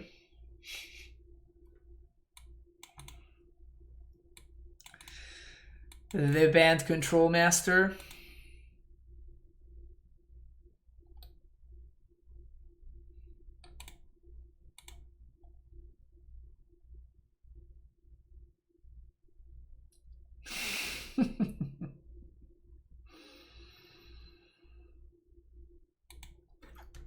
Band Control Master.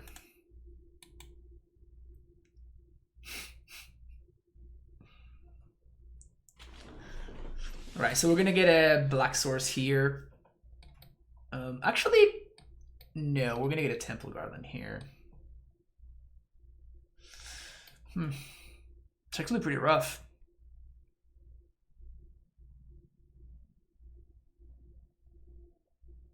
I guess we're not casting anything on turn 2, so like there's no... Oof, that's good for us. So I guess I don't have to fetch on 1.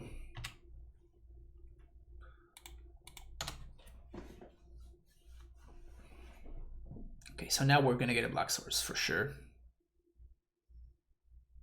But we don't have to fetch with the Vista just yet. Soulscar Mage. You got it.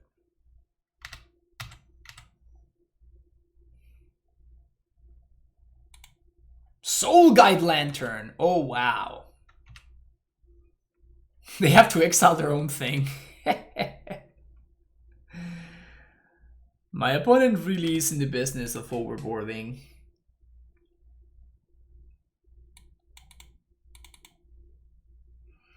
So let's get an Overgrown Tomb here.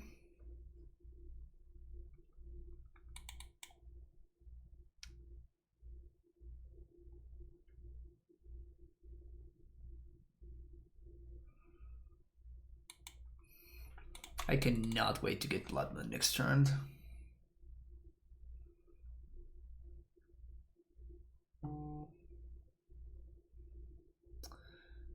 Is this Cake Man better because of the Soul Guide? No, it's just that the cards, basically in this matchup I just had cards that I wanted to side out. So I just brought the cards that I thought would be the best. And this kills a Kion Fiend. I mean, it's not great, but it will kind of do the job, you know? Like, I'm not excited about the card, but it's fine. It's whatever.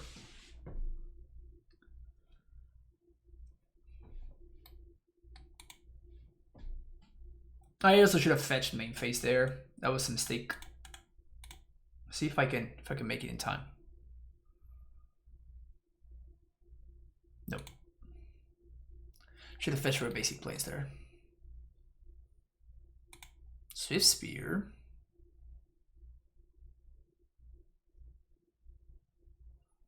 Crash through. Okay.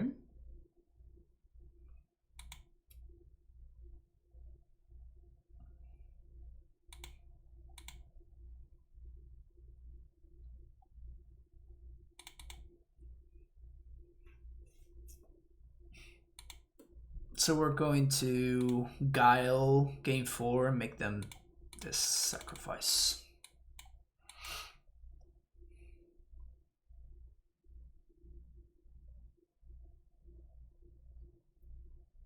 Go down to 20. Okay.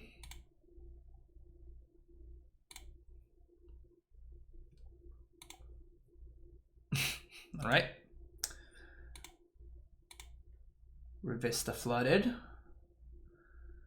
That's fine.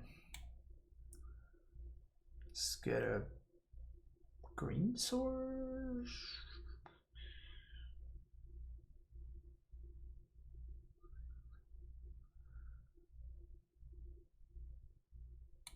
Black source. I'm fetching main phase because I don't want to turn on spectacle.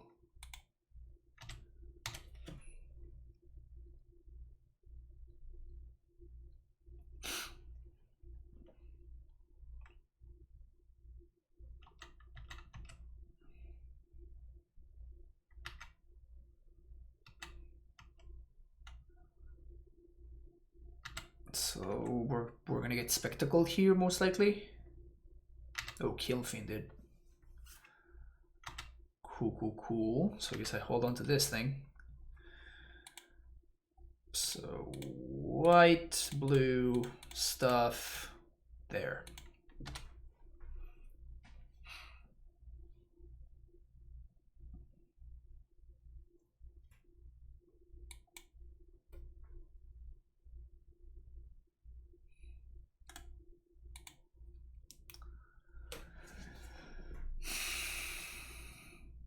I guess they could have Keen Fiend plus the protection thingy. It still seems like they're in really rough shape.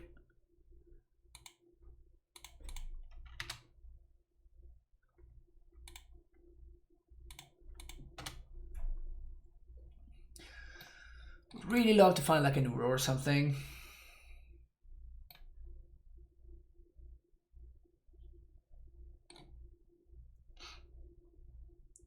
Modern All-Star Apostle's Blessing, for real, right? Some people really want to watch the world burn. Threatless. Yeah, we have 3 draw steps that kind of win the game. And then we have one that is really good, another one that's also very good, another one that's pretty decent. So like I think that we have better draw steps than our opponent. Okay, my opponent is definitely trying to set up a Reveler over there, and if they do, we might be in trouble actually. 1, 2, 3, 4. So they could cast the Reveler right now if they have it. Build a Titan Shadow deck. Now that's some next level thinking. The good thing is my opponent is sacking the Lantern. Oof, okay, that's pretty solid.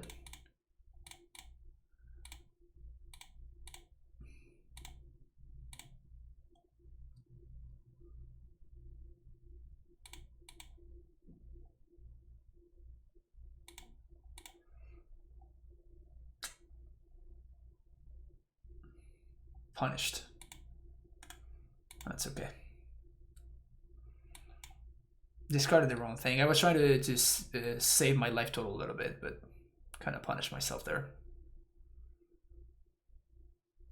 So next turn we can Tef minus on the Lave. Oh, wow. Okay, so now they can't even Reveler here now.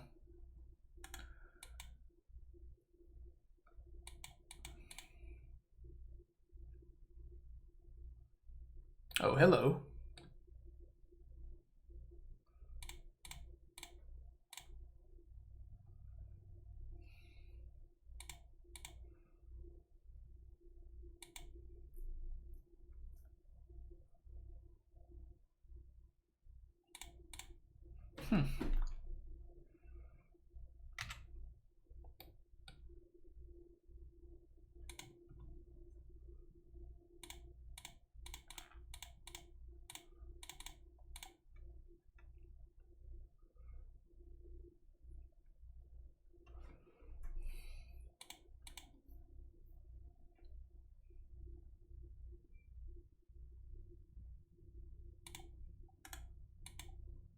Maybe I should have discarded the K command there. I don't think so, because if they kill my Hound, we're still fine. Is this Reveler? Yeah, okay. So they just use their entire turn for that. Oh, their hand was just heinous. All right. so we can minus for Niv. Sounds pretty solid. So let's start here. Plus there. Minus 8 for Niv.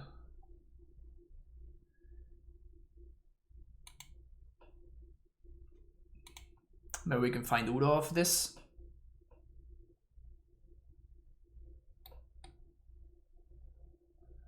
Trophy? Okay, that kills that one. It's not really great though. So red and green. I think we're gonna win this now.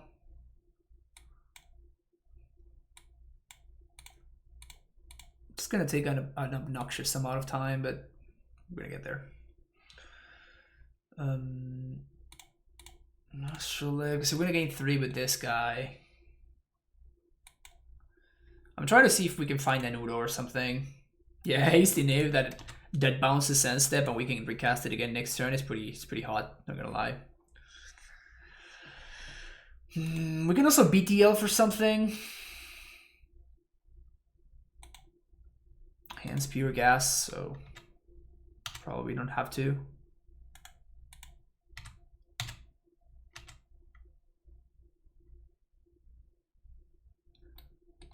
Menace, lol. Menace! Got him.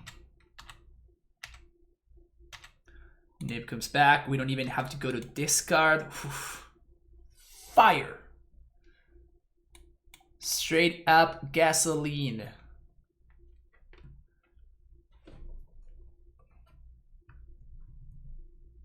Shrine of Burning Rage against the Colligan's command deck. Sounds good.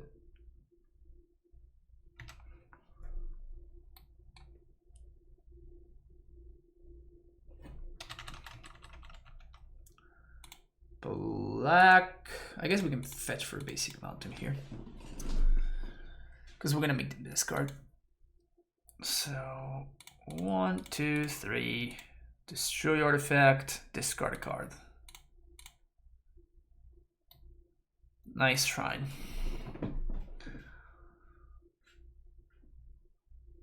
They had to light up the stage. Got him. Good. Got him.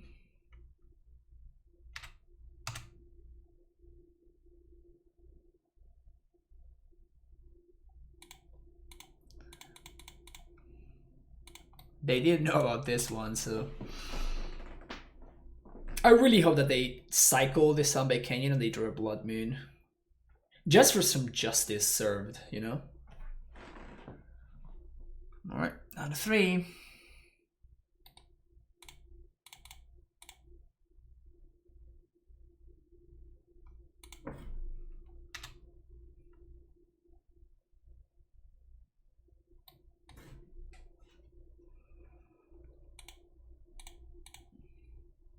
If you have to bring it in, it's better than Kiln Fiends. My opponent did have Kiln Fiends as well.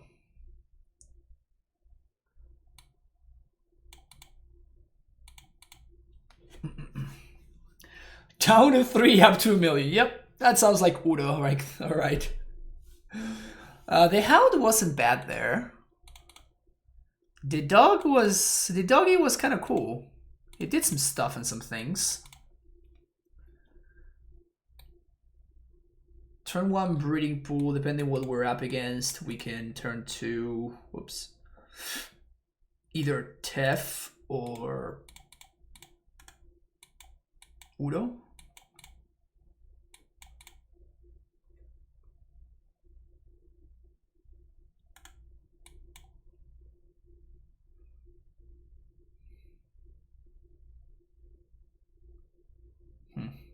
Maybe I should have gone with turn 1 Basic Forest. It's kind of whatever.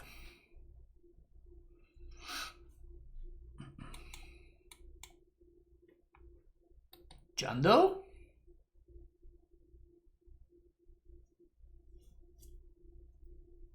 Tail left a soulless time, birds getting bolted. Yep, bolt the bird. My friend Ivan always would say that if he ever had a band, he would name the band Bolt the Bird, which I think is a great band name.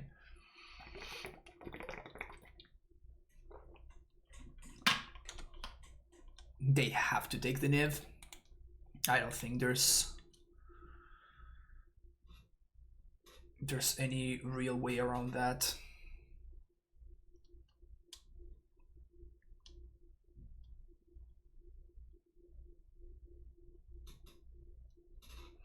They're gonna take the ferry. So if this card resolves, that's game over, right? They do take the ferry. Well, there you go. Levi calling the shots over there. They are feeding my Udo by doing this. So this is gonna be blue, white.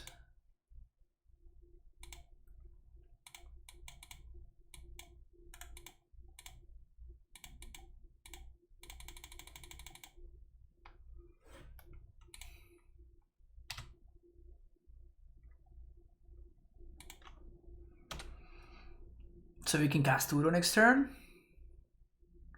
Or we can cast Niv. Yeah.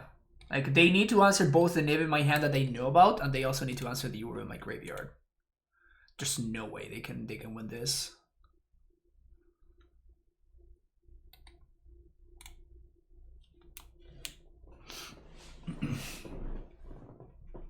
Croxa.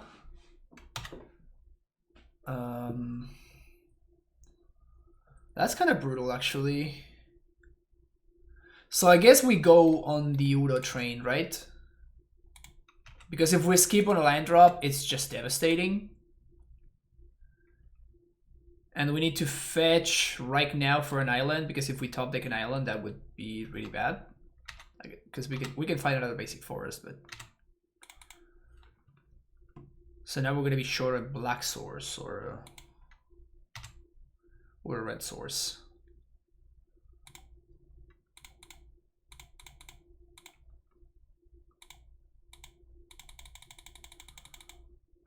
One, two, three, four, five. I guess they could have like a Lily and they can minus on the Udo. Okay, so we still have a game. I'm not that far ahead. Ugh, and I drew the absolute worst card in the matchup. Honestly, the absolute worst card in literally every matchup that we played today. If they have push into red or black source to flashback the Croxa, we're gonna be in serious trouble. But I think I'm gonna ego the Croxa if I get to.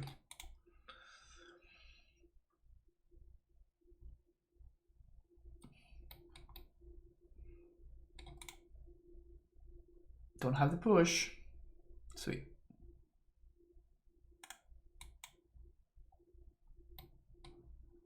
I guess they could have another fetch. So it would be Croxa versus Udo, but Udo wins that battle 100% of the time.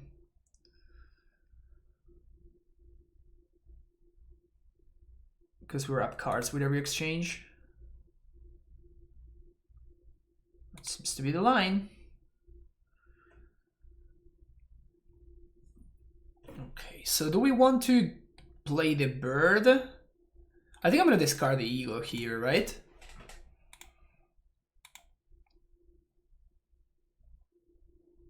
Because the bird is like, oof. So we're going to attack first. Attack first. Helix. Before blocks, make them sack and create a 1/1. Black, white, 1. They're not going to have enough stuff to recast this, and this protects me from a Liliana, so...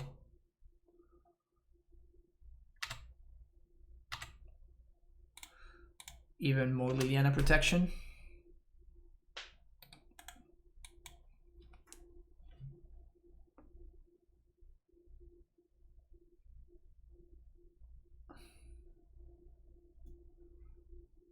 Even if they have a push here, Inquisition, okay. Nice Blood Braid. At least I don't have lethal now, so that's something.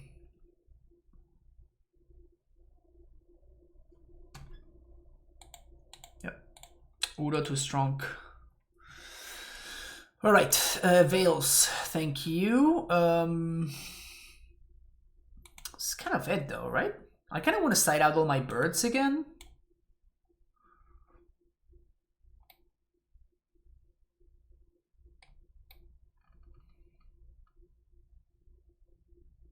This stops Croxa.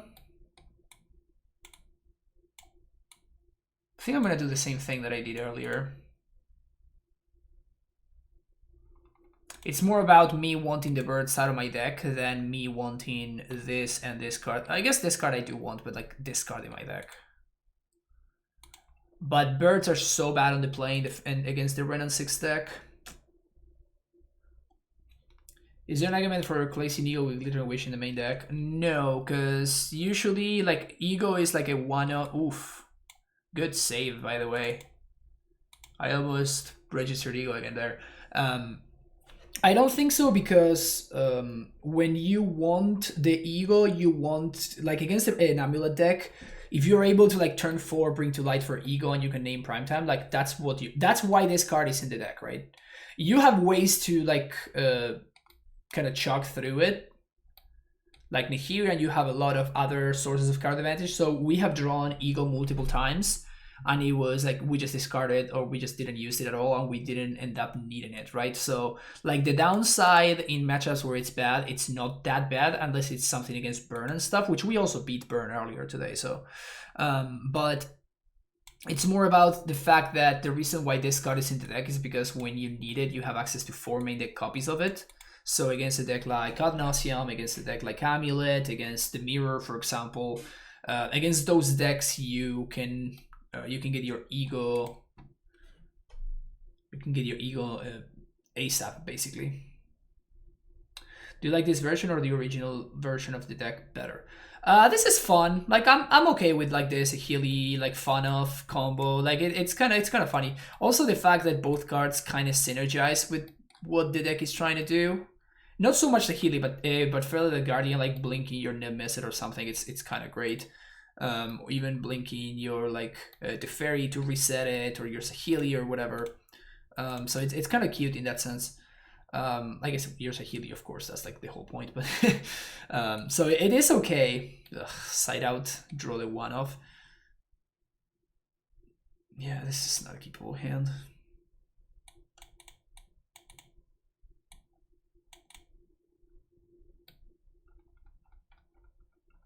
Probably have to keep this one.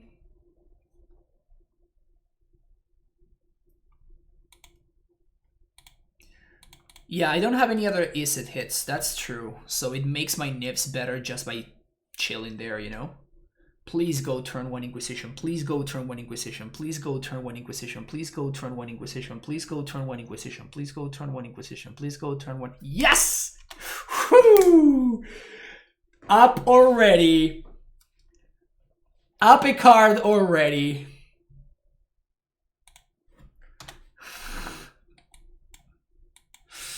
Up a card already. You love to see it. Yes! Yes! Yeah!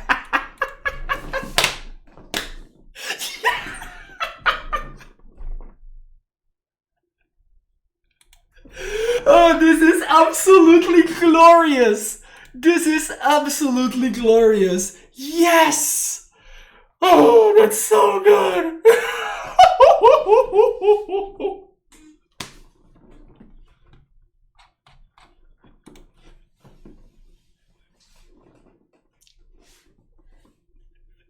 Somebody please clip that. Somebody please clip that.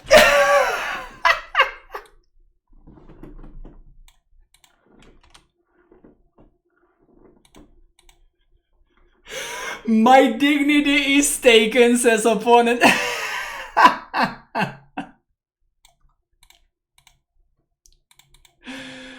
Oh, that was so good. Oh, that was so good. Oh my god.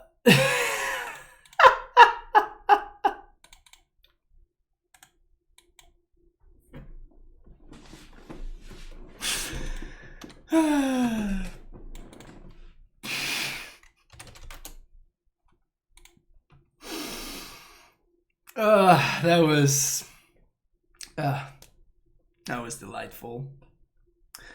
What are we doing? Just bitching a Vista.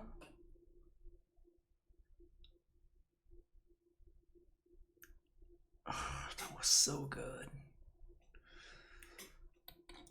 I think we're gonna get rain going here, right? The sooner that we get this train going, the better for us. Can Kunoros next turn, and then we can bring to light.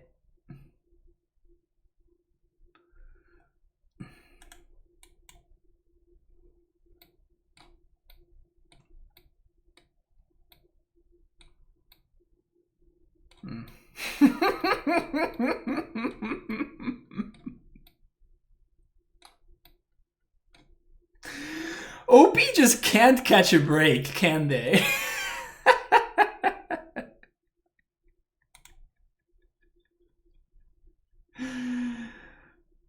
My opponent just cannot catch a break.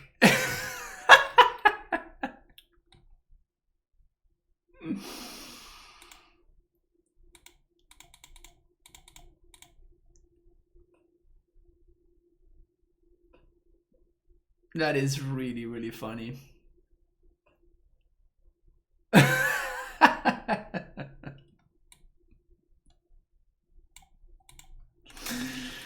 I'm sorry, opponent. I am sorry. Wow. Just like, they play the Croxa, we play the Kunaras. They play the Fulminator Make, they're staring at a Ren and 6 over there. It's just like... They just cannot catch a break. They also they naturally drew their basic forest when they're trying to get to Croxa mana. Like, all sorts of nonsense. All the nonsense, all the time. What am I gonna do here? We're gonna get a green. No, we have green, blue.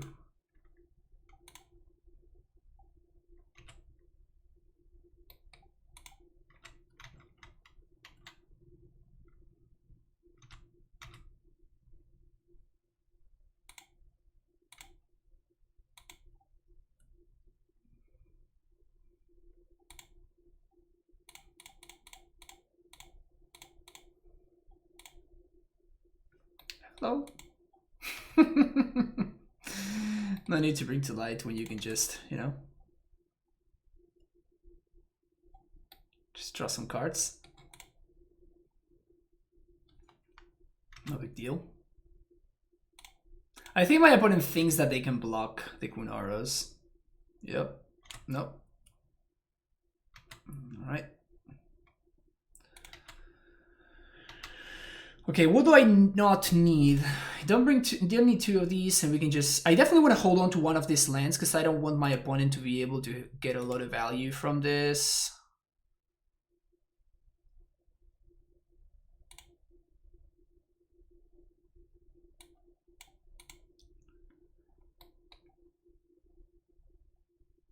Five mana, draw 5 with 6/6 bidder, yep.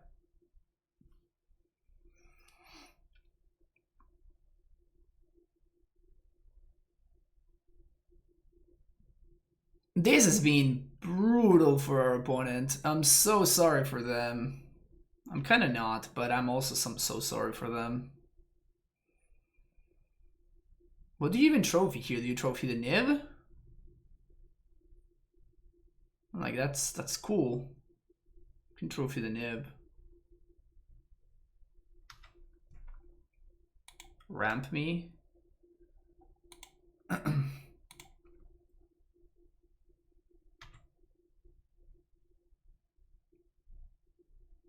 They definitely should plus on themselves. 100%. Minus on themselves.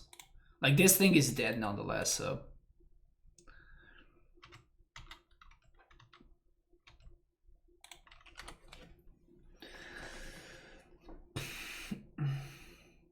Would play Mother 2 if I'm as skilled as you.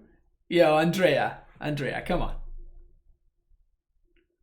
Yeah, subblock your 2/2 for free. Just forces them to sack. Yep, blow up my land. Got me.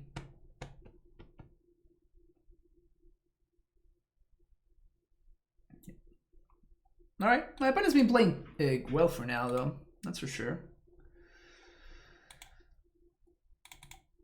Play this, fetch. Oh! Blech. Speaking of playing well, just immediately punt. Super hard. That was very silly. Alright,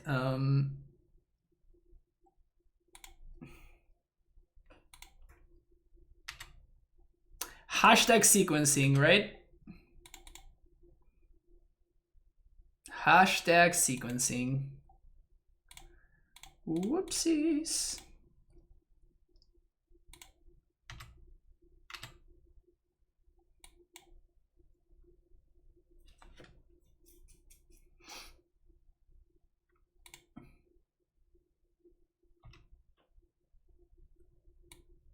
Well, this Inquisition is gonna get something, alright?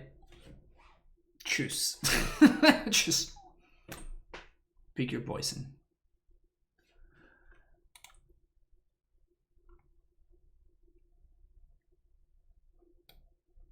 Opponent backs it up. Yep.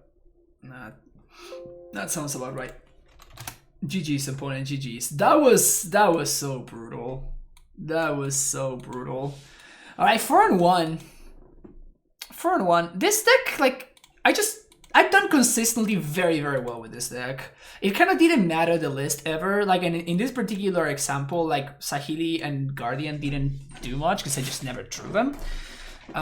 So they were kind of like fun-offs in there. But just, like, the core of the deck just seems very, very strong. I think I've gone 4-1 every single time that I play this deck, if I'm not mistaken. I could be wrong about that. Maybe I had like a 3-2. But yeah, like this shell just seems super powerful to me and super consistent. The only ways that I've lost, or like the vast majority of the times that I've lost, was to, well, number one, we lost to getting cheesed out by my Goblins opponent because, you know, Splinter Twin. And then like the other games that I lost were kind of because of Mana Screw. So like definitely like 22 lands is a little bit of a sketch. It's definitely a little bit of a sketch. I understand that we're playing less lands than the other version, because like the version that Will Pulliam was doing really well with back in the day was playing like the full 4 Rens, the full 4 Kaya's Guile. But he was not playing any birds at all. He was playing Thoughtseize instead. So we were playing more lands because we didn't have birds. So I understand that we're playing less lands because of the birds. But we do have, first of all, like the counters in the sideboard seems kind of meh. And second of all is the fact that like birds are so fragile. So if you have like a one lander like bird hand, you can't realistically keep it, even if you have a red and 6. Whereas with the other versions, we would keep like 2 mana red and 6 hands very, very often. So you only need to draw 2 lands and then you're good. But if you have 22, you sometimes find not enough amount of lands. So I think that this is definitely like a more quote-unquote fun version, of course, right? But like the core is just so strong that as long as you can develop your game plan, I think that you are just... the raw power level is so high. Like all the cards are just so good, like so objectively busted, that it kind of doesn't matter what you surround it with. Like the deck is just super powerful, and it's just really consistent at doing what it does. So yeah, very impressive showing from the 5-color Nev deck. The sideboard was kind of all over the place, right? Like there were a bunch of cards that we didn't bring in even a single time, but that's fine. Like we have a bunch of really specific cards because of the Bring to Lights. So this deck has like a bunch of really specific cards. So it is like it's meant to be that way in a sense. where you're not bringing in a lot of cards in multiple matchups, because like every card that you bring in is super impactful in the matchup where you want it in. The only card that was really, I'm not sure whether we actually want this card. And this card was like kind of medium. Like it was okay, right? Like we brought it against the, I didn't need to stop the Kroxak as my opponent had a basic forest in their mana base, but like it did like a non-zero amount of work there against Jund. It did a non-zero amount of work against the burn deck with the lifelink and stuff. It wasn't the burn, it was Prowess deck. So like this card was like kind of okay. This one I was definitely not sold on. Definitely not sold on this one. And then all the other ones are kind of like, we didn't really play any Eagle matchups at all. We didn't play any Crumble or really any Boil matchups at all. So it's, you know, the cards that we played were kind of like meh. But yeah, I hope you enjoyed that 5-color Nev League. It's always a good time to be playing this deck. And yeah, don't forget to like and subscribe. And I will see you in the next video where we have some real spice coming up. See you later.